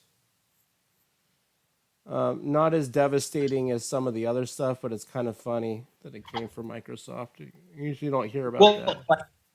And like a week after, they just had, another security flaw. And then this had to do with all of their, like you said, their support tickets with their help desk requests. And they just, for some reason, dumped 250,000 personal information. I'm pretty sure we'll find it on the dark net for like less than $1 or something like that, because probably some humor on it, but it's probably nothing really juicy on there, I posted the subjects in the chat. Those are the ones you posted, Tyler, before.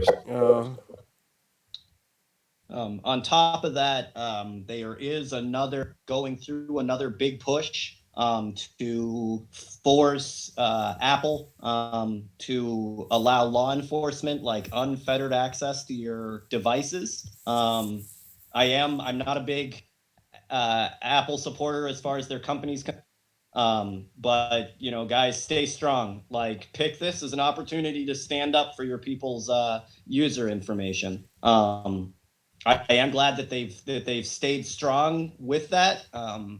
But they're going to have to stay at it. I know there is a lot of pressure from several governments for them to allow, like I said, pretty much unfettered access to your devices. Pretty much any law enforcement agency that doesn't like you can break into your phone or your personal devices.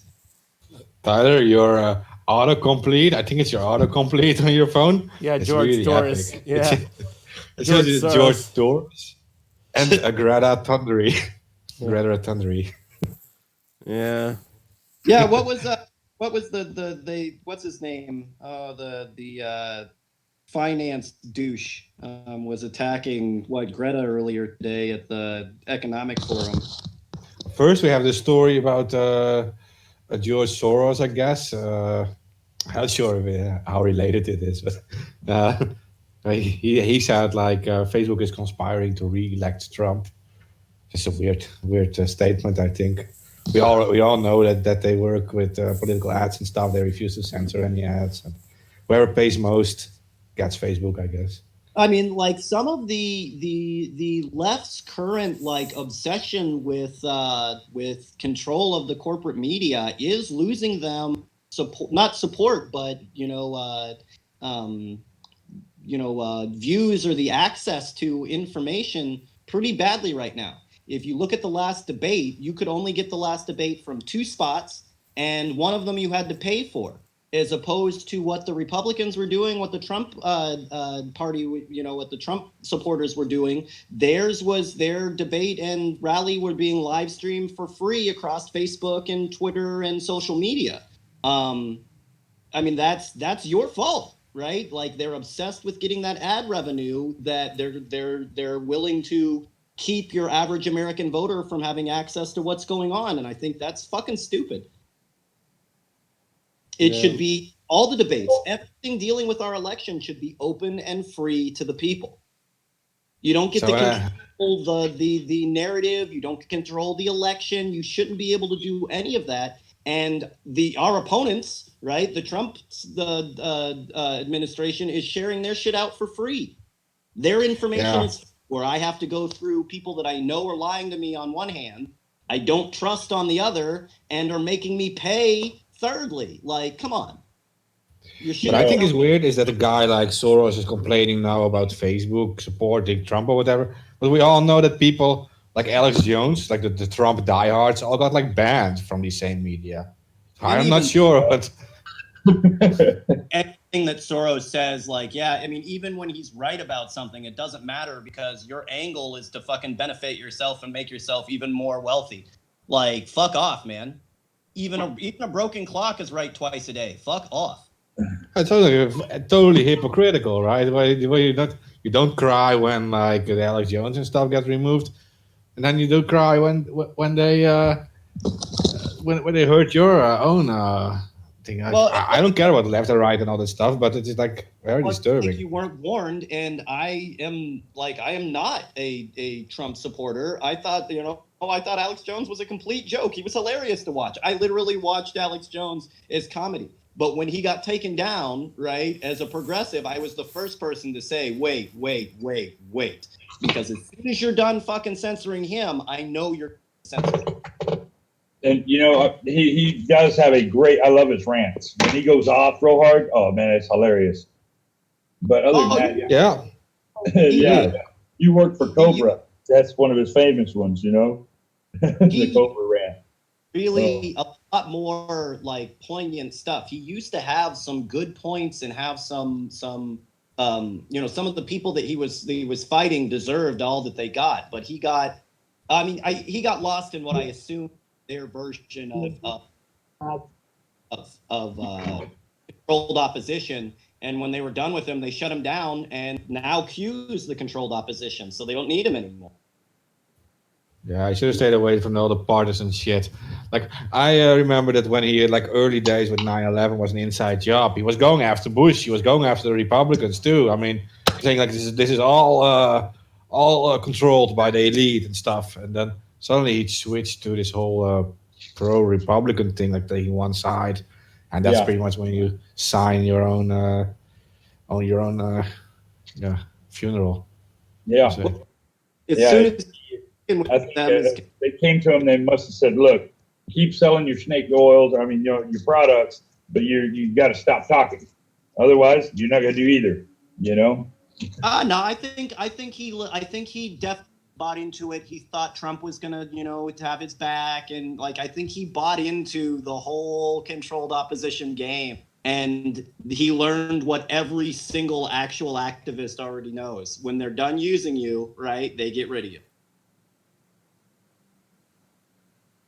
At first, I mean, you'll get the viewers, you'll get the funding, you'll get the shares and the ads and the bot networks, you'll get all of the all of the bennies for being a puppet. And as soon as you're done saying what they need you to say, right, they throw you to the wolves. They always. You're dumb for believing it. But how couldn't he know about this?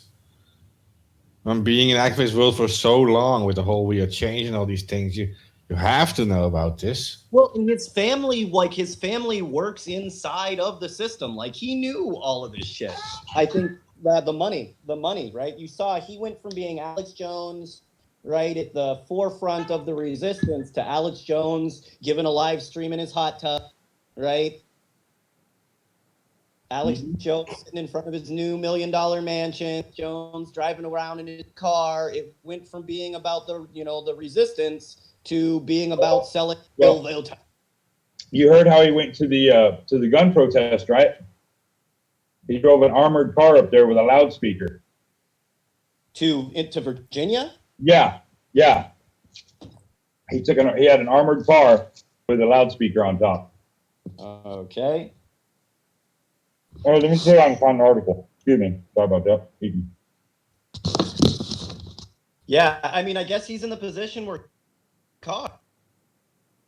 Yeah, his network is about 10 million. His network, he's not a poor guy. I mean, he can deal with the stuff. He doesn't need to broadcast anymore. I mean, he can pretty much live comfortably. But yeah, it is. I think he's definitely feeling the heat from the mud he was slinging from some of the mass shooting.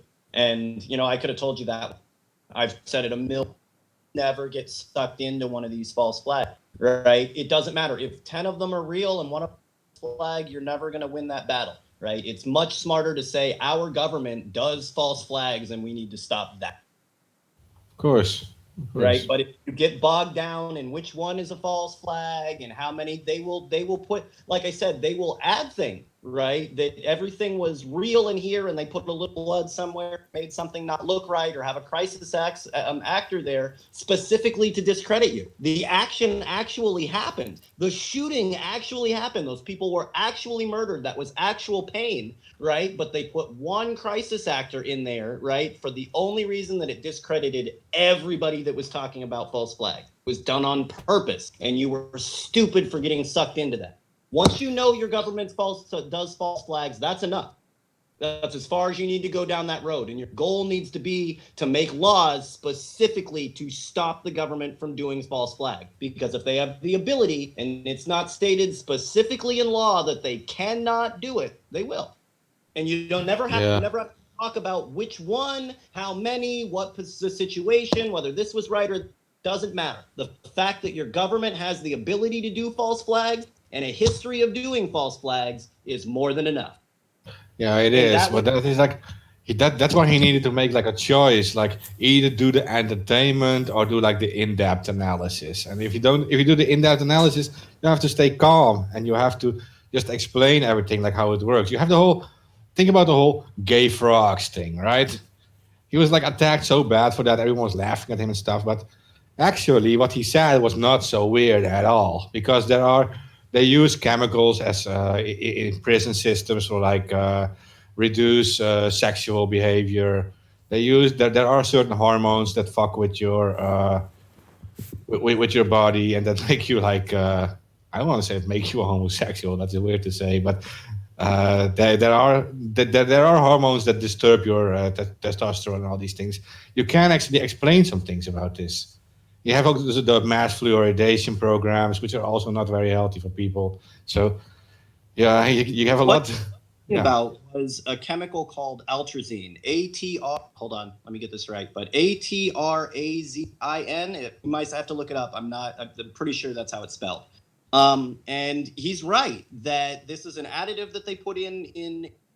It ends up in the water. It's a pesticide. You can thank Monsanto again for this. And it changes. It doesn't make frogs gay, but it does change the higher percentage of male frogs change into female frogs. Now, some of these frogs do that naturally anyway, but a much higher rate happens. And we share some of those genes with those frogs. Now, the argument, the real issue here is the nightmare chemical pesticides that are in our water supply. But he got so confused on homosexuality and their own issues with sexuality that he missed any real science behind it and just got caught in an endless rant of, they turned the freaking frog gay, which did not help the situation at all and didn't explain the science to what's actually going on, which is them putting chemicals ending up in our water. Yeah, because he tries to like cater with the shock effect to his own listeners. You think there's like only like these macho guys listening to him, and they need to hear this stuff, so they buy his extra powerful male supplement stuff. But there are other people listening too, and it's very reasonable if you talk about these chemicals, because it is true that these chemicals exist.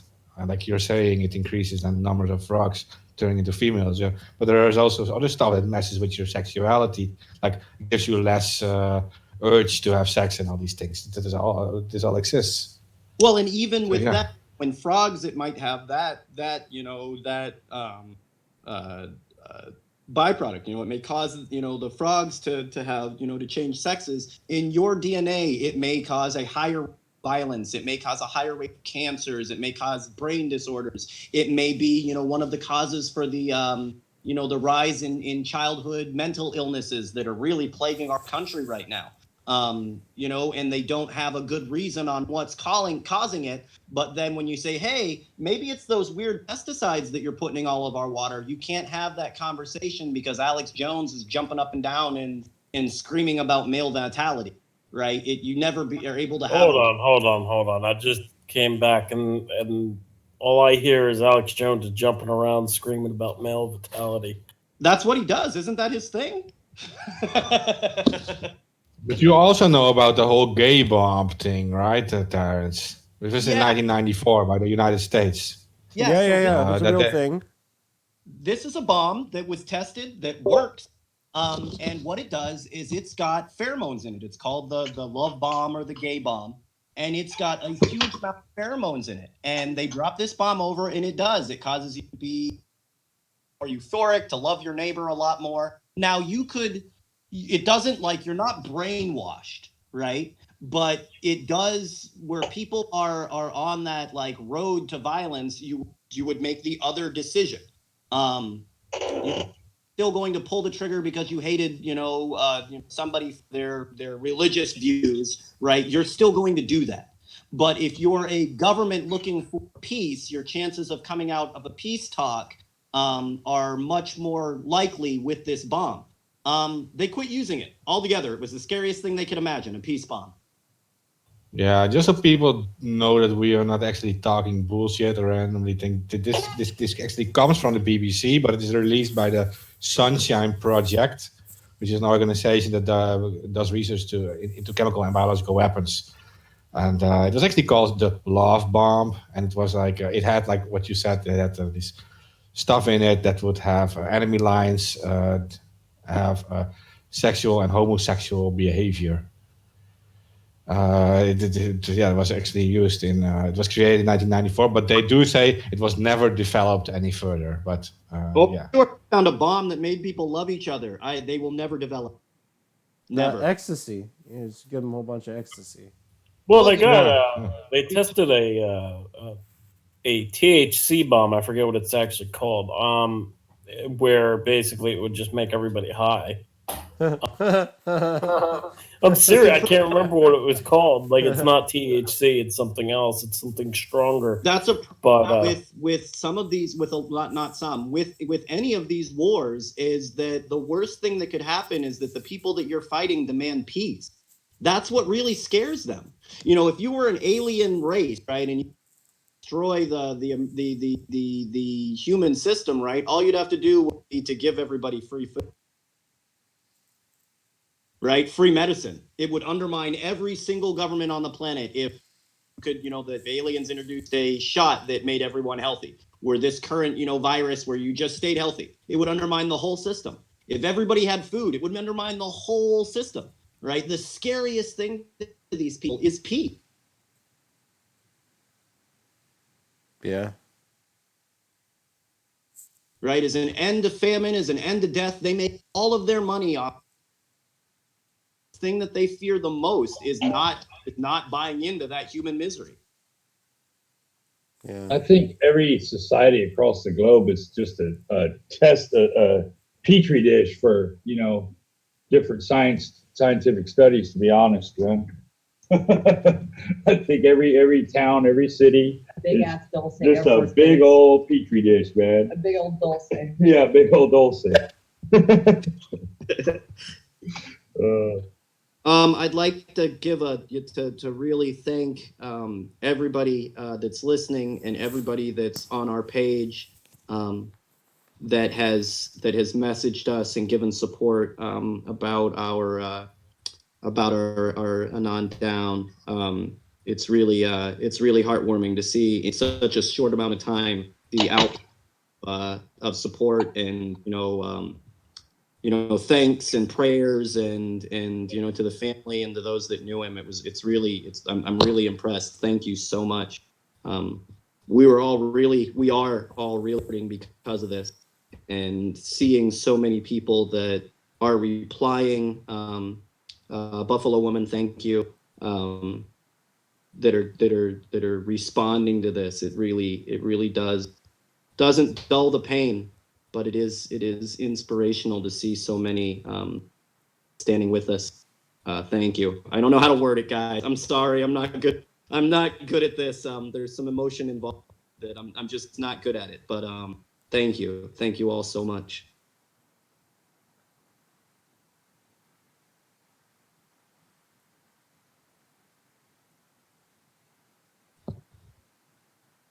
It's quiet.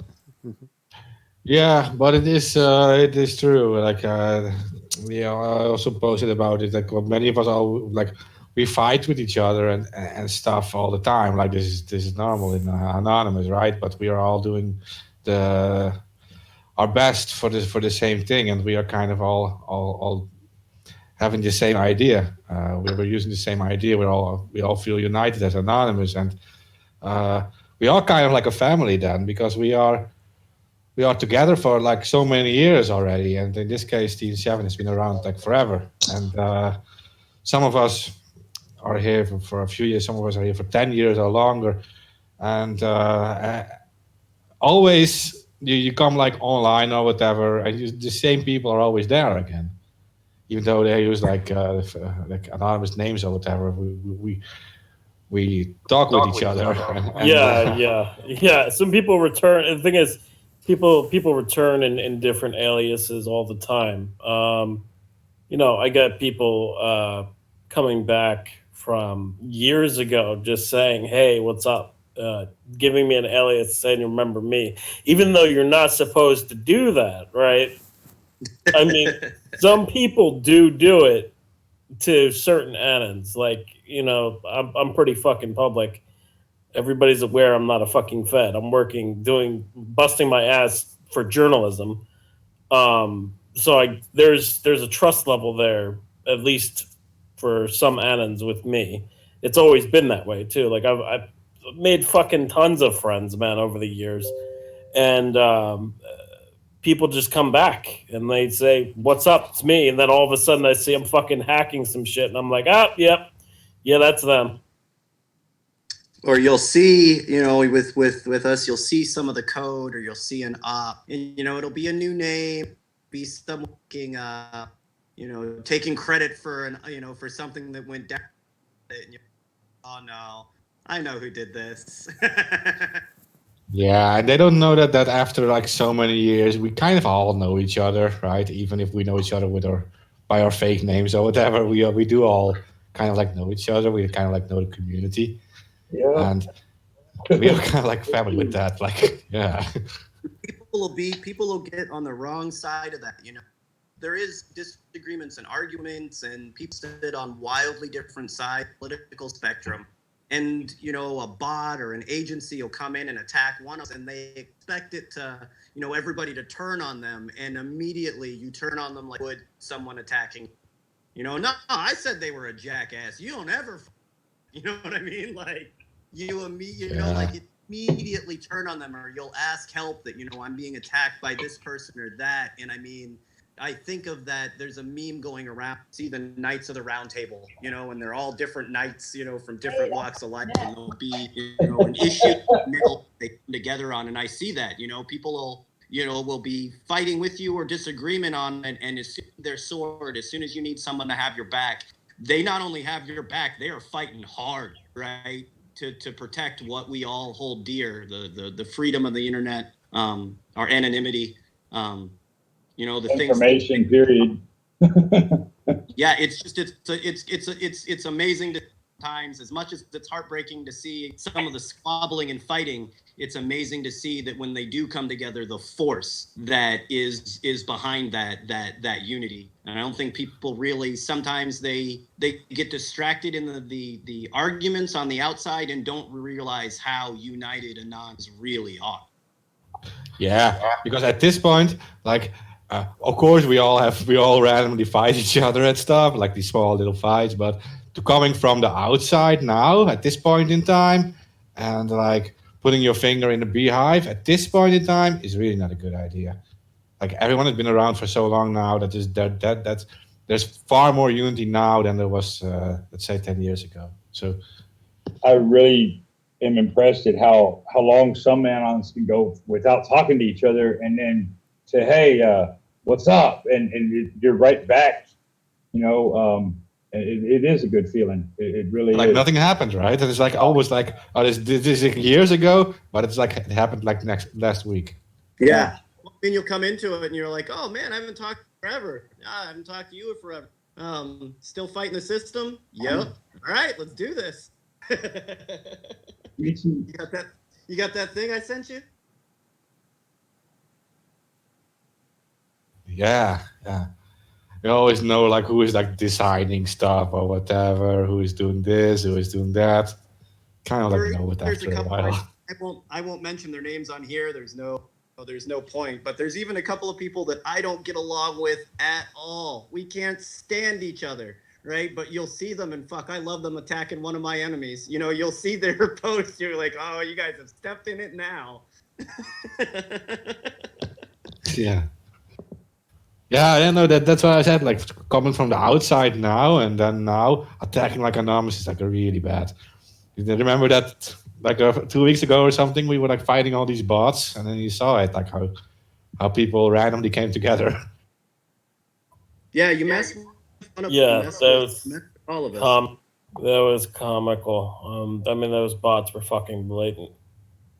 Yeah, it's getting like fucking. We've got like several different groups of bots and botnets and government agencies that have been targeting us recently. It's hilarious in that sometimes there'll be 2-3 different kinds, different agency bots trying to work on the same system, or the same post. It's like, fuck, guys, like at least organize a little bit. Oh my God, those videos you just posted. I mean, they got enough, they got enough to do. Don't invite more. It's shocking, right? Okay. I mean, I'm not saying, that's really, but don't invite more. We went from party. The DNC, like I'm always being attacked by the DNC, but like it's amazing that they're able to completely different agencies spend that much money trying to. I don't know what they expect to do, to be honest with us. They just derail shit. I want to jump back in the Wuhan virus because Mark just posted these crazy videos of people collapsing on the street. Several people. This is fucking insane. Yeah. I'm looking now. Yeah, and this is the stuff that gets out, right? This is stuff that gets out. And yeah. Yeah, I'm using all of these. Just any more information, forward it before I post this. Tree Fisher is replying below them here in the chat. So if you need any translations or whatever, she can translate all the stuff. Oh, shit! Yeah, much respect for that. Well, and hopefully we can get. I know we want to get Evo on here. We've got a couple of people set up to translate. But even some of these my French is terrible, but on some of these, videos, the people that, are doing our translations and all that, like, I can't thank you enough. You'll read something and Google Translate tell you really what the fuck's going on, Well, Google Translate's really fucked, especially when it comes to Chinese. It's the worst. It's.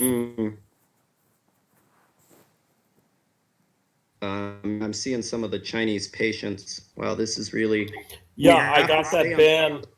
Yeah, I just want to say that there's a letter going around that says for all medical professionals that they cannot discuss any developments of the disease or virus. I'm sorry, not disease, but virus.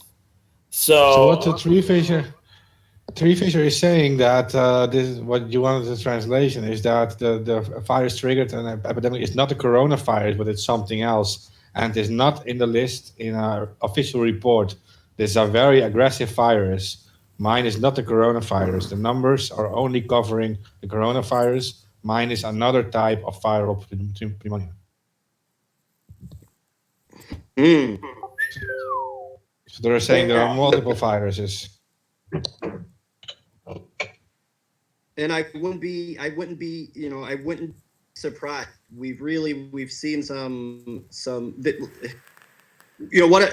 with this specifically, we've been talking about this mysterious disease affecting Hong Kong. I know I said it earlier in the show for a month and a half, and that same story is not going anywhere, but they're the big agencies, not even the BBC, even talking about it beyond, oh, hey, there was a one instance of the coronavirus here or there, but then not talking about, doctors coming out and saying, hey, we've got this unknown virus that's killing people here. Y'all want to check into it, maybe?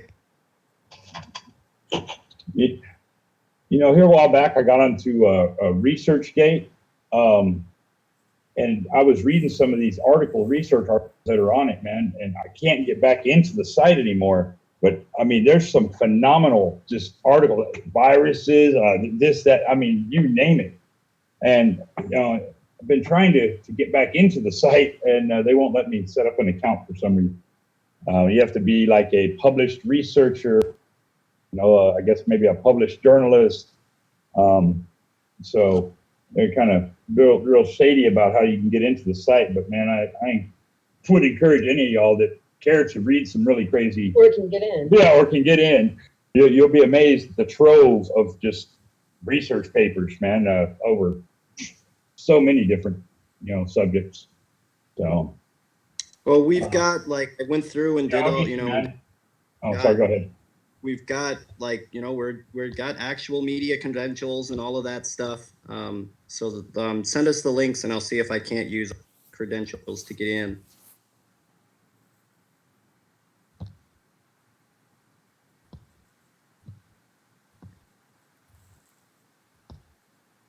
Yeah, I can't really help with that, I think. Technically, journalism is not. Go ahead. Oh, no, I'm just saying, like always, never give up. And especially when it's something that's this important, we'll get out all of the information we can. Yeah, I was just saying that journalism is not like a restricted profession, and so everyone should be treated the same. But yeah. There's places they won't let us in unless official credentials, which is the reason for. I agree. Like the First Amendment gives us the ability to be journalists without having to ask anybody's permission. But in actuality, it's not how it works. I think this site's based out of Germany. The research guy. I've gone as far as to try to contact the CEO of ResearchGate on Facebook, and he won't respond either. But his account's locked down pretty tight. So, but yeah, I've made effort. I also hit him on Twitter. Let me see if I can find his Twitter. I'll find his Twitter. Show y'all his Twitter. I haven't been rude. I've just tried to. Hey man, I'm really trying to read some articles, and it's weird. I only got in through like a linked article that I found I can't even think where, but it was a medical article about some things, and once I got in, I was like, whoa, this is amazing. and I haven't been able to get back in since. Let me see here. Yeah, a lot of stuff. I mean, besides the constant censorship that, I mean, we are always fighting. There's a lot of stuff that is just up and disappeared. I had to write you guys today to get the protest in Bolivia where they had blocked off, they stopped the private contractors from going into the lithium mine, completely scrubbed from the internet.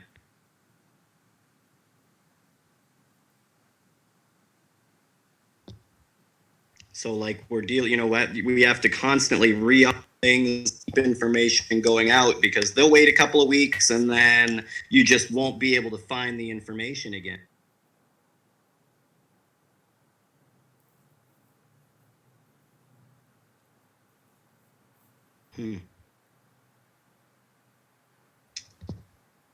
Yeah, I reposted the, hopefully we can get some more information. Some of it's just, you know, checking the development on the you know, the virus, or whatever's causing the sickness in Hong Kong as well. And the more attention we can bring to it, you know, the better. So that not so that people are scared, but so that they're prepared. Yeah, see, that's the thing. You can actually prepare. You can actually defend against this too. But people need to understand. You need to be aware of it, and that you don't get infected, because it did already come over to the USA. So don't Yeah, forget I mean, about this. you know, and once that, the numbers are only going to go up. I mean, that's just how these viruses work. You know, 17 people in completely different places in the world, not isolating exactly how it spread in the first place. This virus is already in the environment. Now it's, you know, how are we going to deal with it correctly, and shutting ourselves off into media blackouts, and, you know, and what they're doing now is literally going to get people killed. And if that might be their goal, you know, we're not discounting that, you know, that they're hoping that that you know, a lot of people in Hong Kong die. Number one, that is completely and utterly sick. And number two, there's no reason for it to happen. It is 2020. We've got the most powerful countries in the world. Fuck, they want to go to war with space, but yet they can't figure out a simple virus.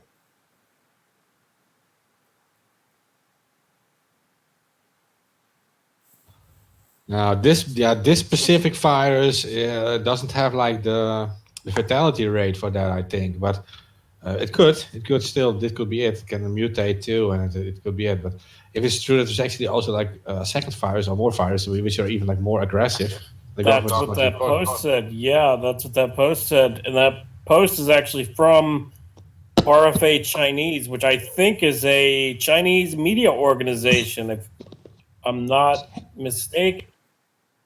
Yeah, because the fatality rate of 4% is high, but you do have to consider that like a normal flu also has a certain fatality rate. Under like very old people in senior homes and stuff, that there's still also already 1 to 2% maybe. So. Yeah, China just closed another city. This is the 11th city, bringing up the total to 39 million people that are now being put on quarantine. Yeah, that's not a good sign. Not at all. But we will, I mean, all I can say, we will keep, you know, our viewers updated the best we can. You know, our goal is to get out information, which a lot of other media organizations, that's not their goal, right? They need advertising and or whatever the fuck they do. But what they're not doing is spreading the truth about what's happening around the world. Really all to be doing.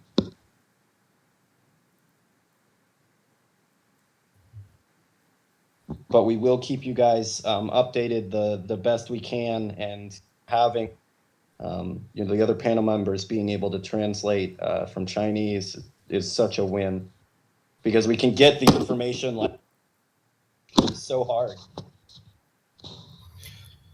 Here's a fun fact. In 2018, Bill Gates said there was a coming disease that'll kill 30 million people within 6 months, and we should be prepared. Oh, cool. So he opened up a research facility and focused on building AI specifically to cure diseases? Yeah. Yeah, actually. Yeah. Oh, what he did? Do you have to know that what I said was actually what I said was actually correct, and that the people who died were all between ages 48 and 89, and the majority of those were at the top of that range, so over 80, so over 70, over 80.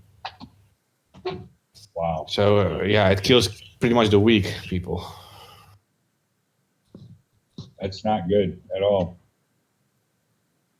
Not at all. They said there was going to be a bad virus outbreak before, everything went to, pot. Well, we wouldn't have as much trouble taking care of these, natural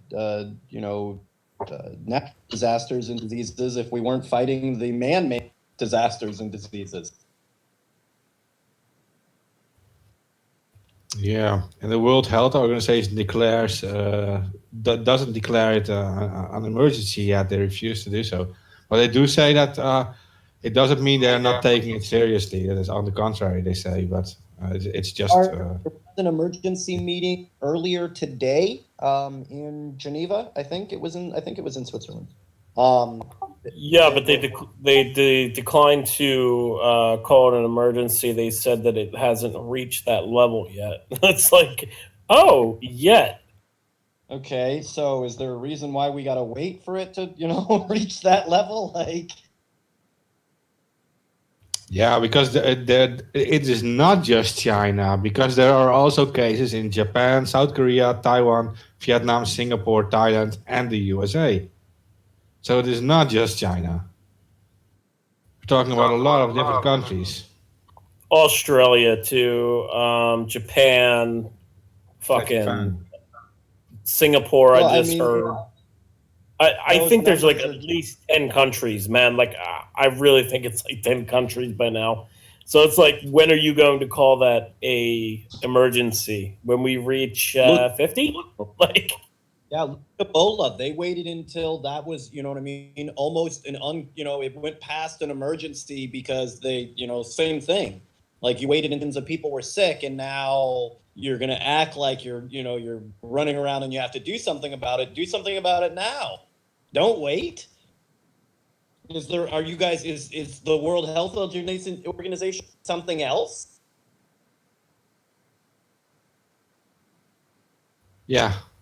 And this is why it is also so disturbing that they're not declaring it that emergency, because there are huge airports in Japan, in South Korea, and all these places, and there are travelers actually going right now to like South America, North America, Europe, and Africa. Everywhere they're going.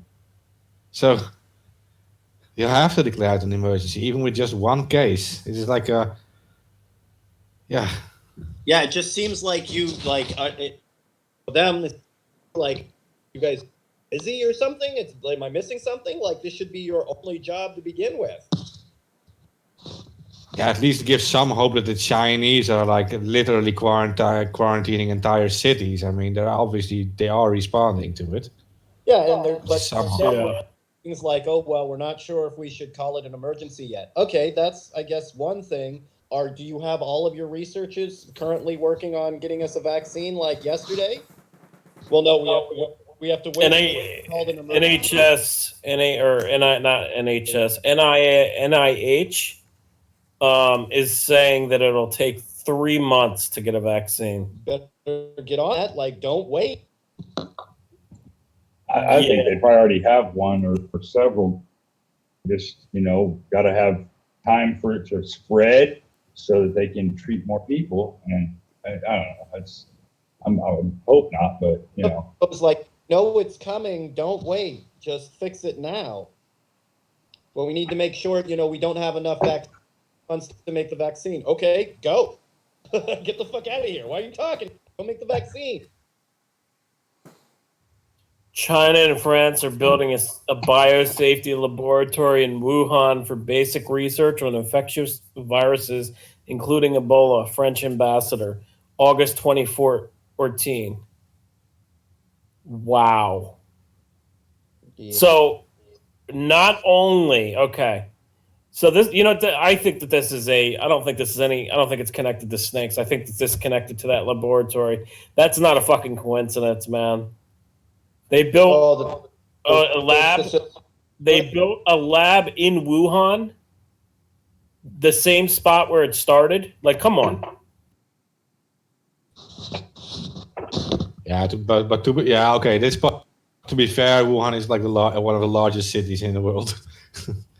I don't give a shit. Like that's like an absolute.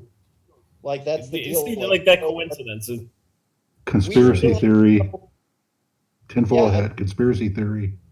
We still have problems like getting the government to admit that they created Lyme's disease. And they totally did. It escaped from the facility. It felt like it's right there, but proving it is so hard. Yeah, I'm not saying I don't believe you, AK. It is a very big coincidence, but yeah. Mike, that's Mike. We were saying it earlier, where it smells dirty. The questions we have to ask are what's important. Are people in charge that would use biological weapons, viruses, whatever, to their benefit? And the answer is yes. And the problem is that we should be able to fix one of those regardless of the other. The reason why we should have people in charge at all that would make those kind of decisions.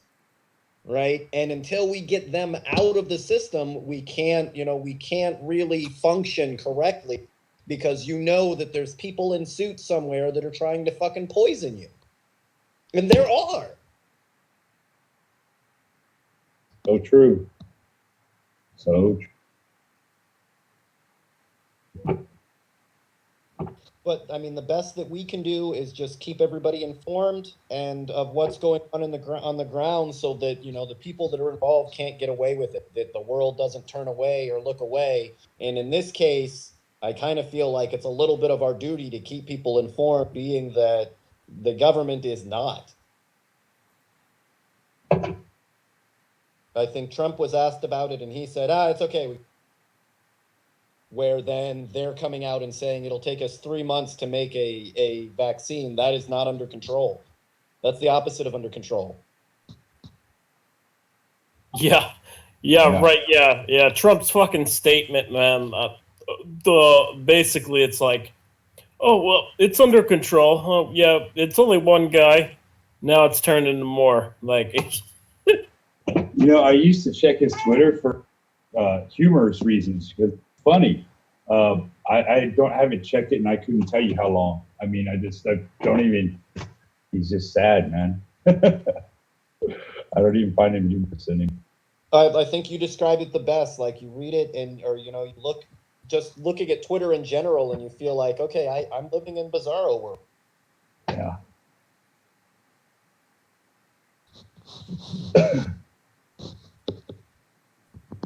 All right. What do we still have left on the list? I know we do have some stuff in comments, but I want to get through everything that we possibly can here. Do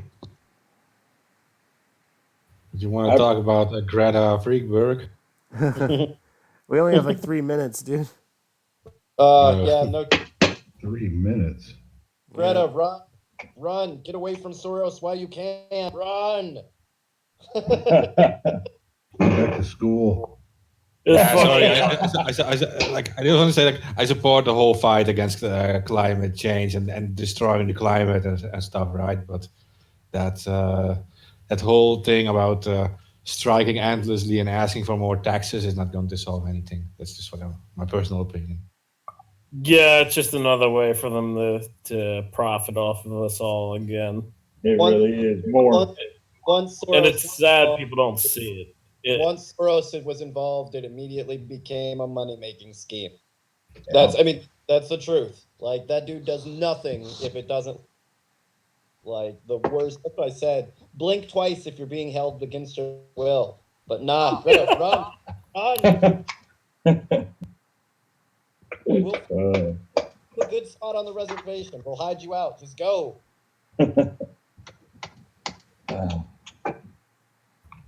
Thank y'all again tonight for having talking about Josiah on the show, man, and having us on, man. A roller coaster ride, emotional. Yeah. We really didn't get to talk about what happened in Virginia. I think we definitely need to put that on the plate for the show later on in the week, or at least get some posts out about it. Right. I'm like, I know it's not popular being the left, but I'm pretty happy with the showing, with the people that came out there, with that they were able to protest, that it didn't turn into violence in any way and all of that stuff. No arrest whatsoever. There's ways we have to do something about a gun violence problem. There are lots of issues at play here. There are ways to do things, and there are ways to not do things. And you got to remember, you're in fucking Virginia. There are ways to do things. And there were so many people that were armed, that were doing their thing, the Second Amendment, that had no problem with mental checks, with wait times, with all of that. But that's different than having jackboot authoritarian asshole kick in your door and take your shit. Totally different.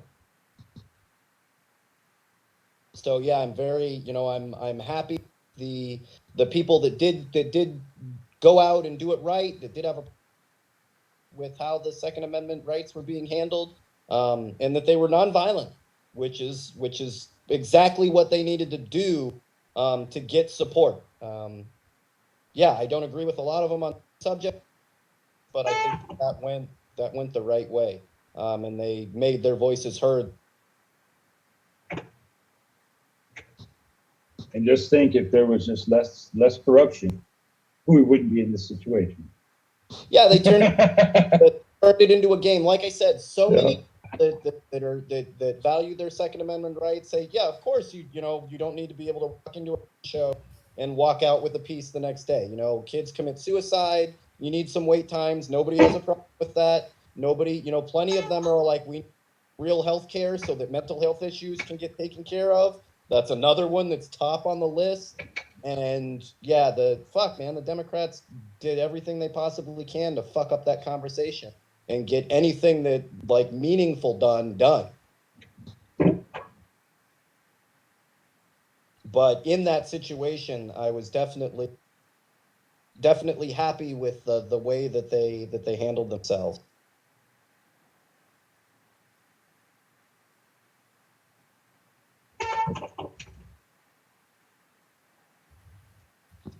But yeah, goodness, we do have a couple other things that we're through tonight, but I think they'll update them.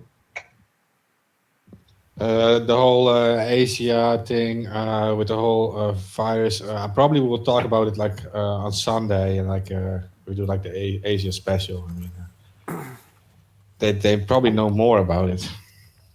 Yeah. Shall I roll with the credits soon? Yeah, guys, that's up to you. I think we're over time a little bit. Yeah, a little bit over. All right, I'll roll out with the credits, and we'll be back. Are we doing the Sunday show or something, or? Yeah. I think we might even be doing a show too. Earlier in the week, we'll see how things. Yeah. Okay. All right, and with that, we'll roll out with the credits. I feel like we're missing something. I think he fell asleep. Dun, dun, dun, Are we clear? Hereby declare this to be an unlawful assembly.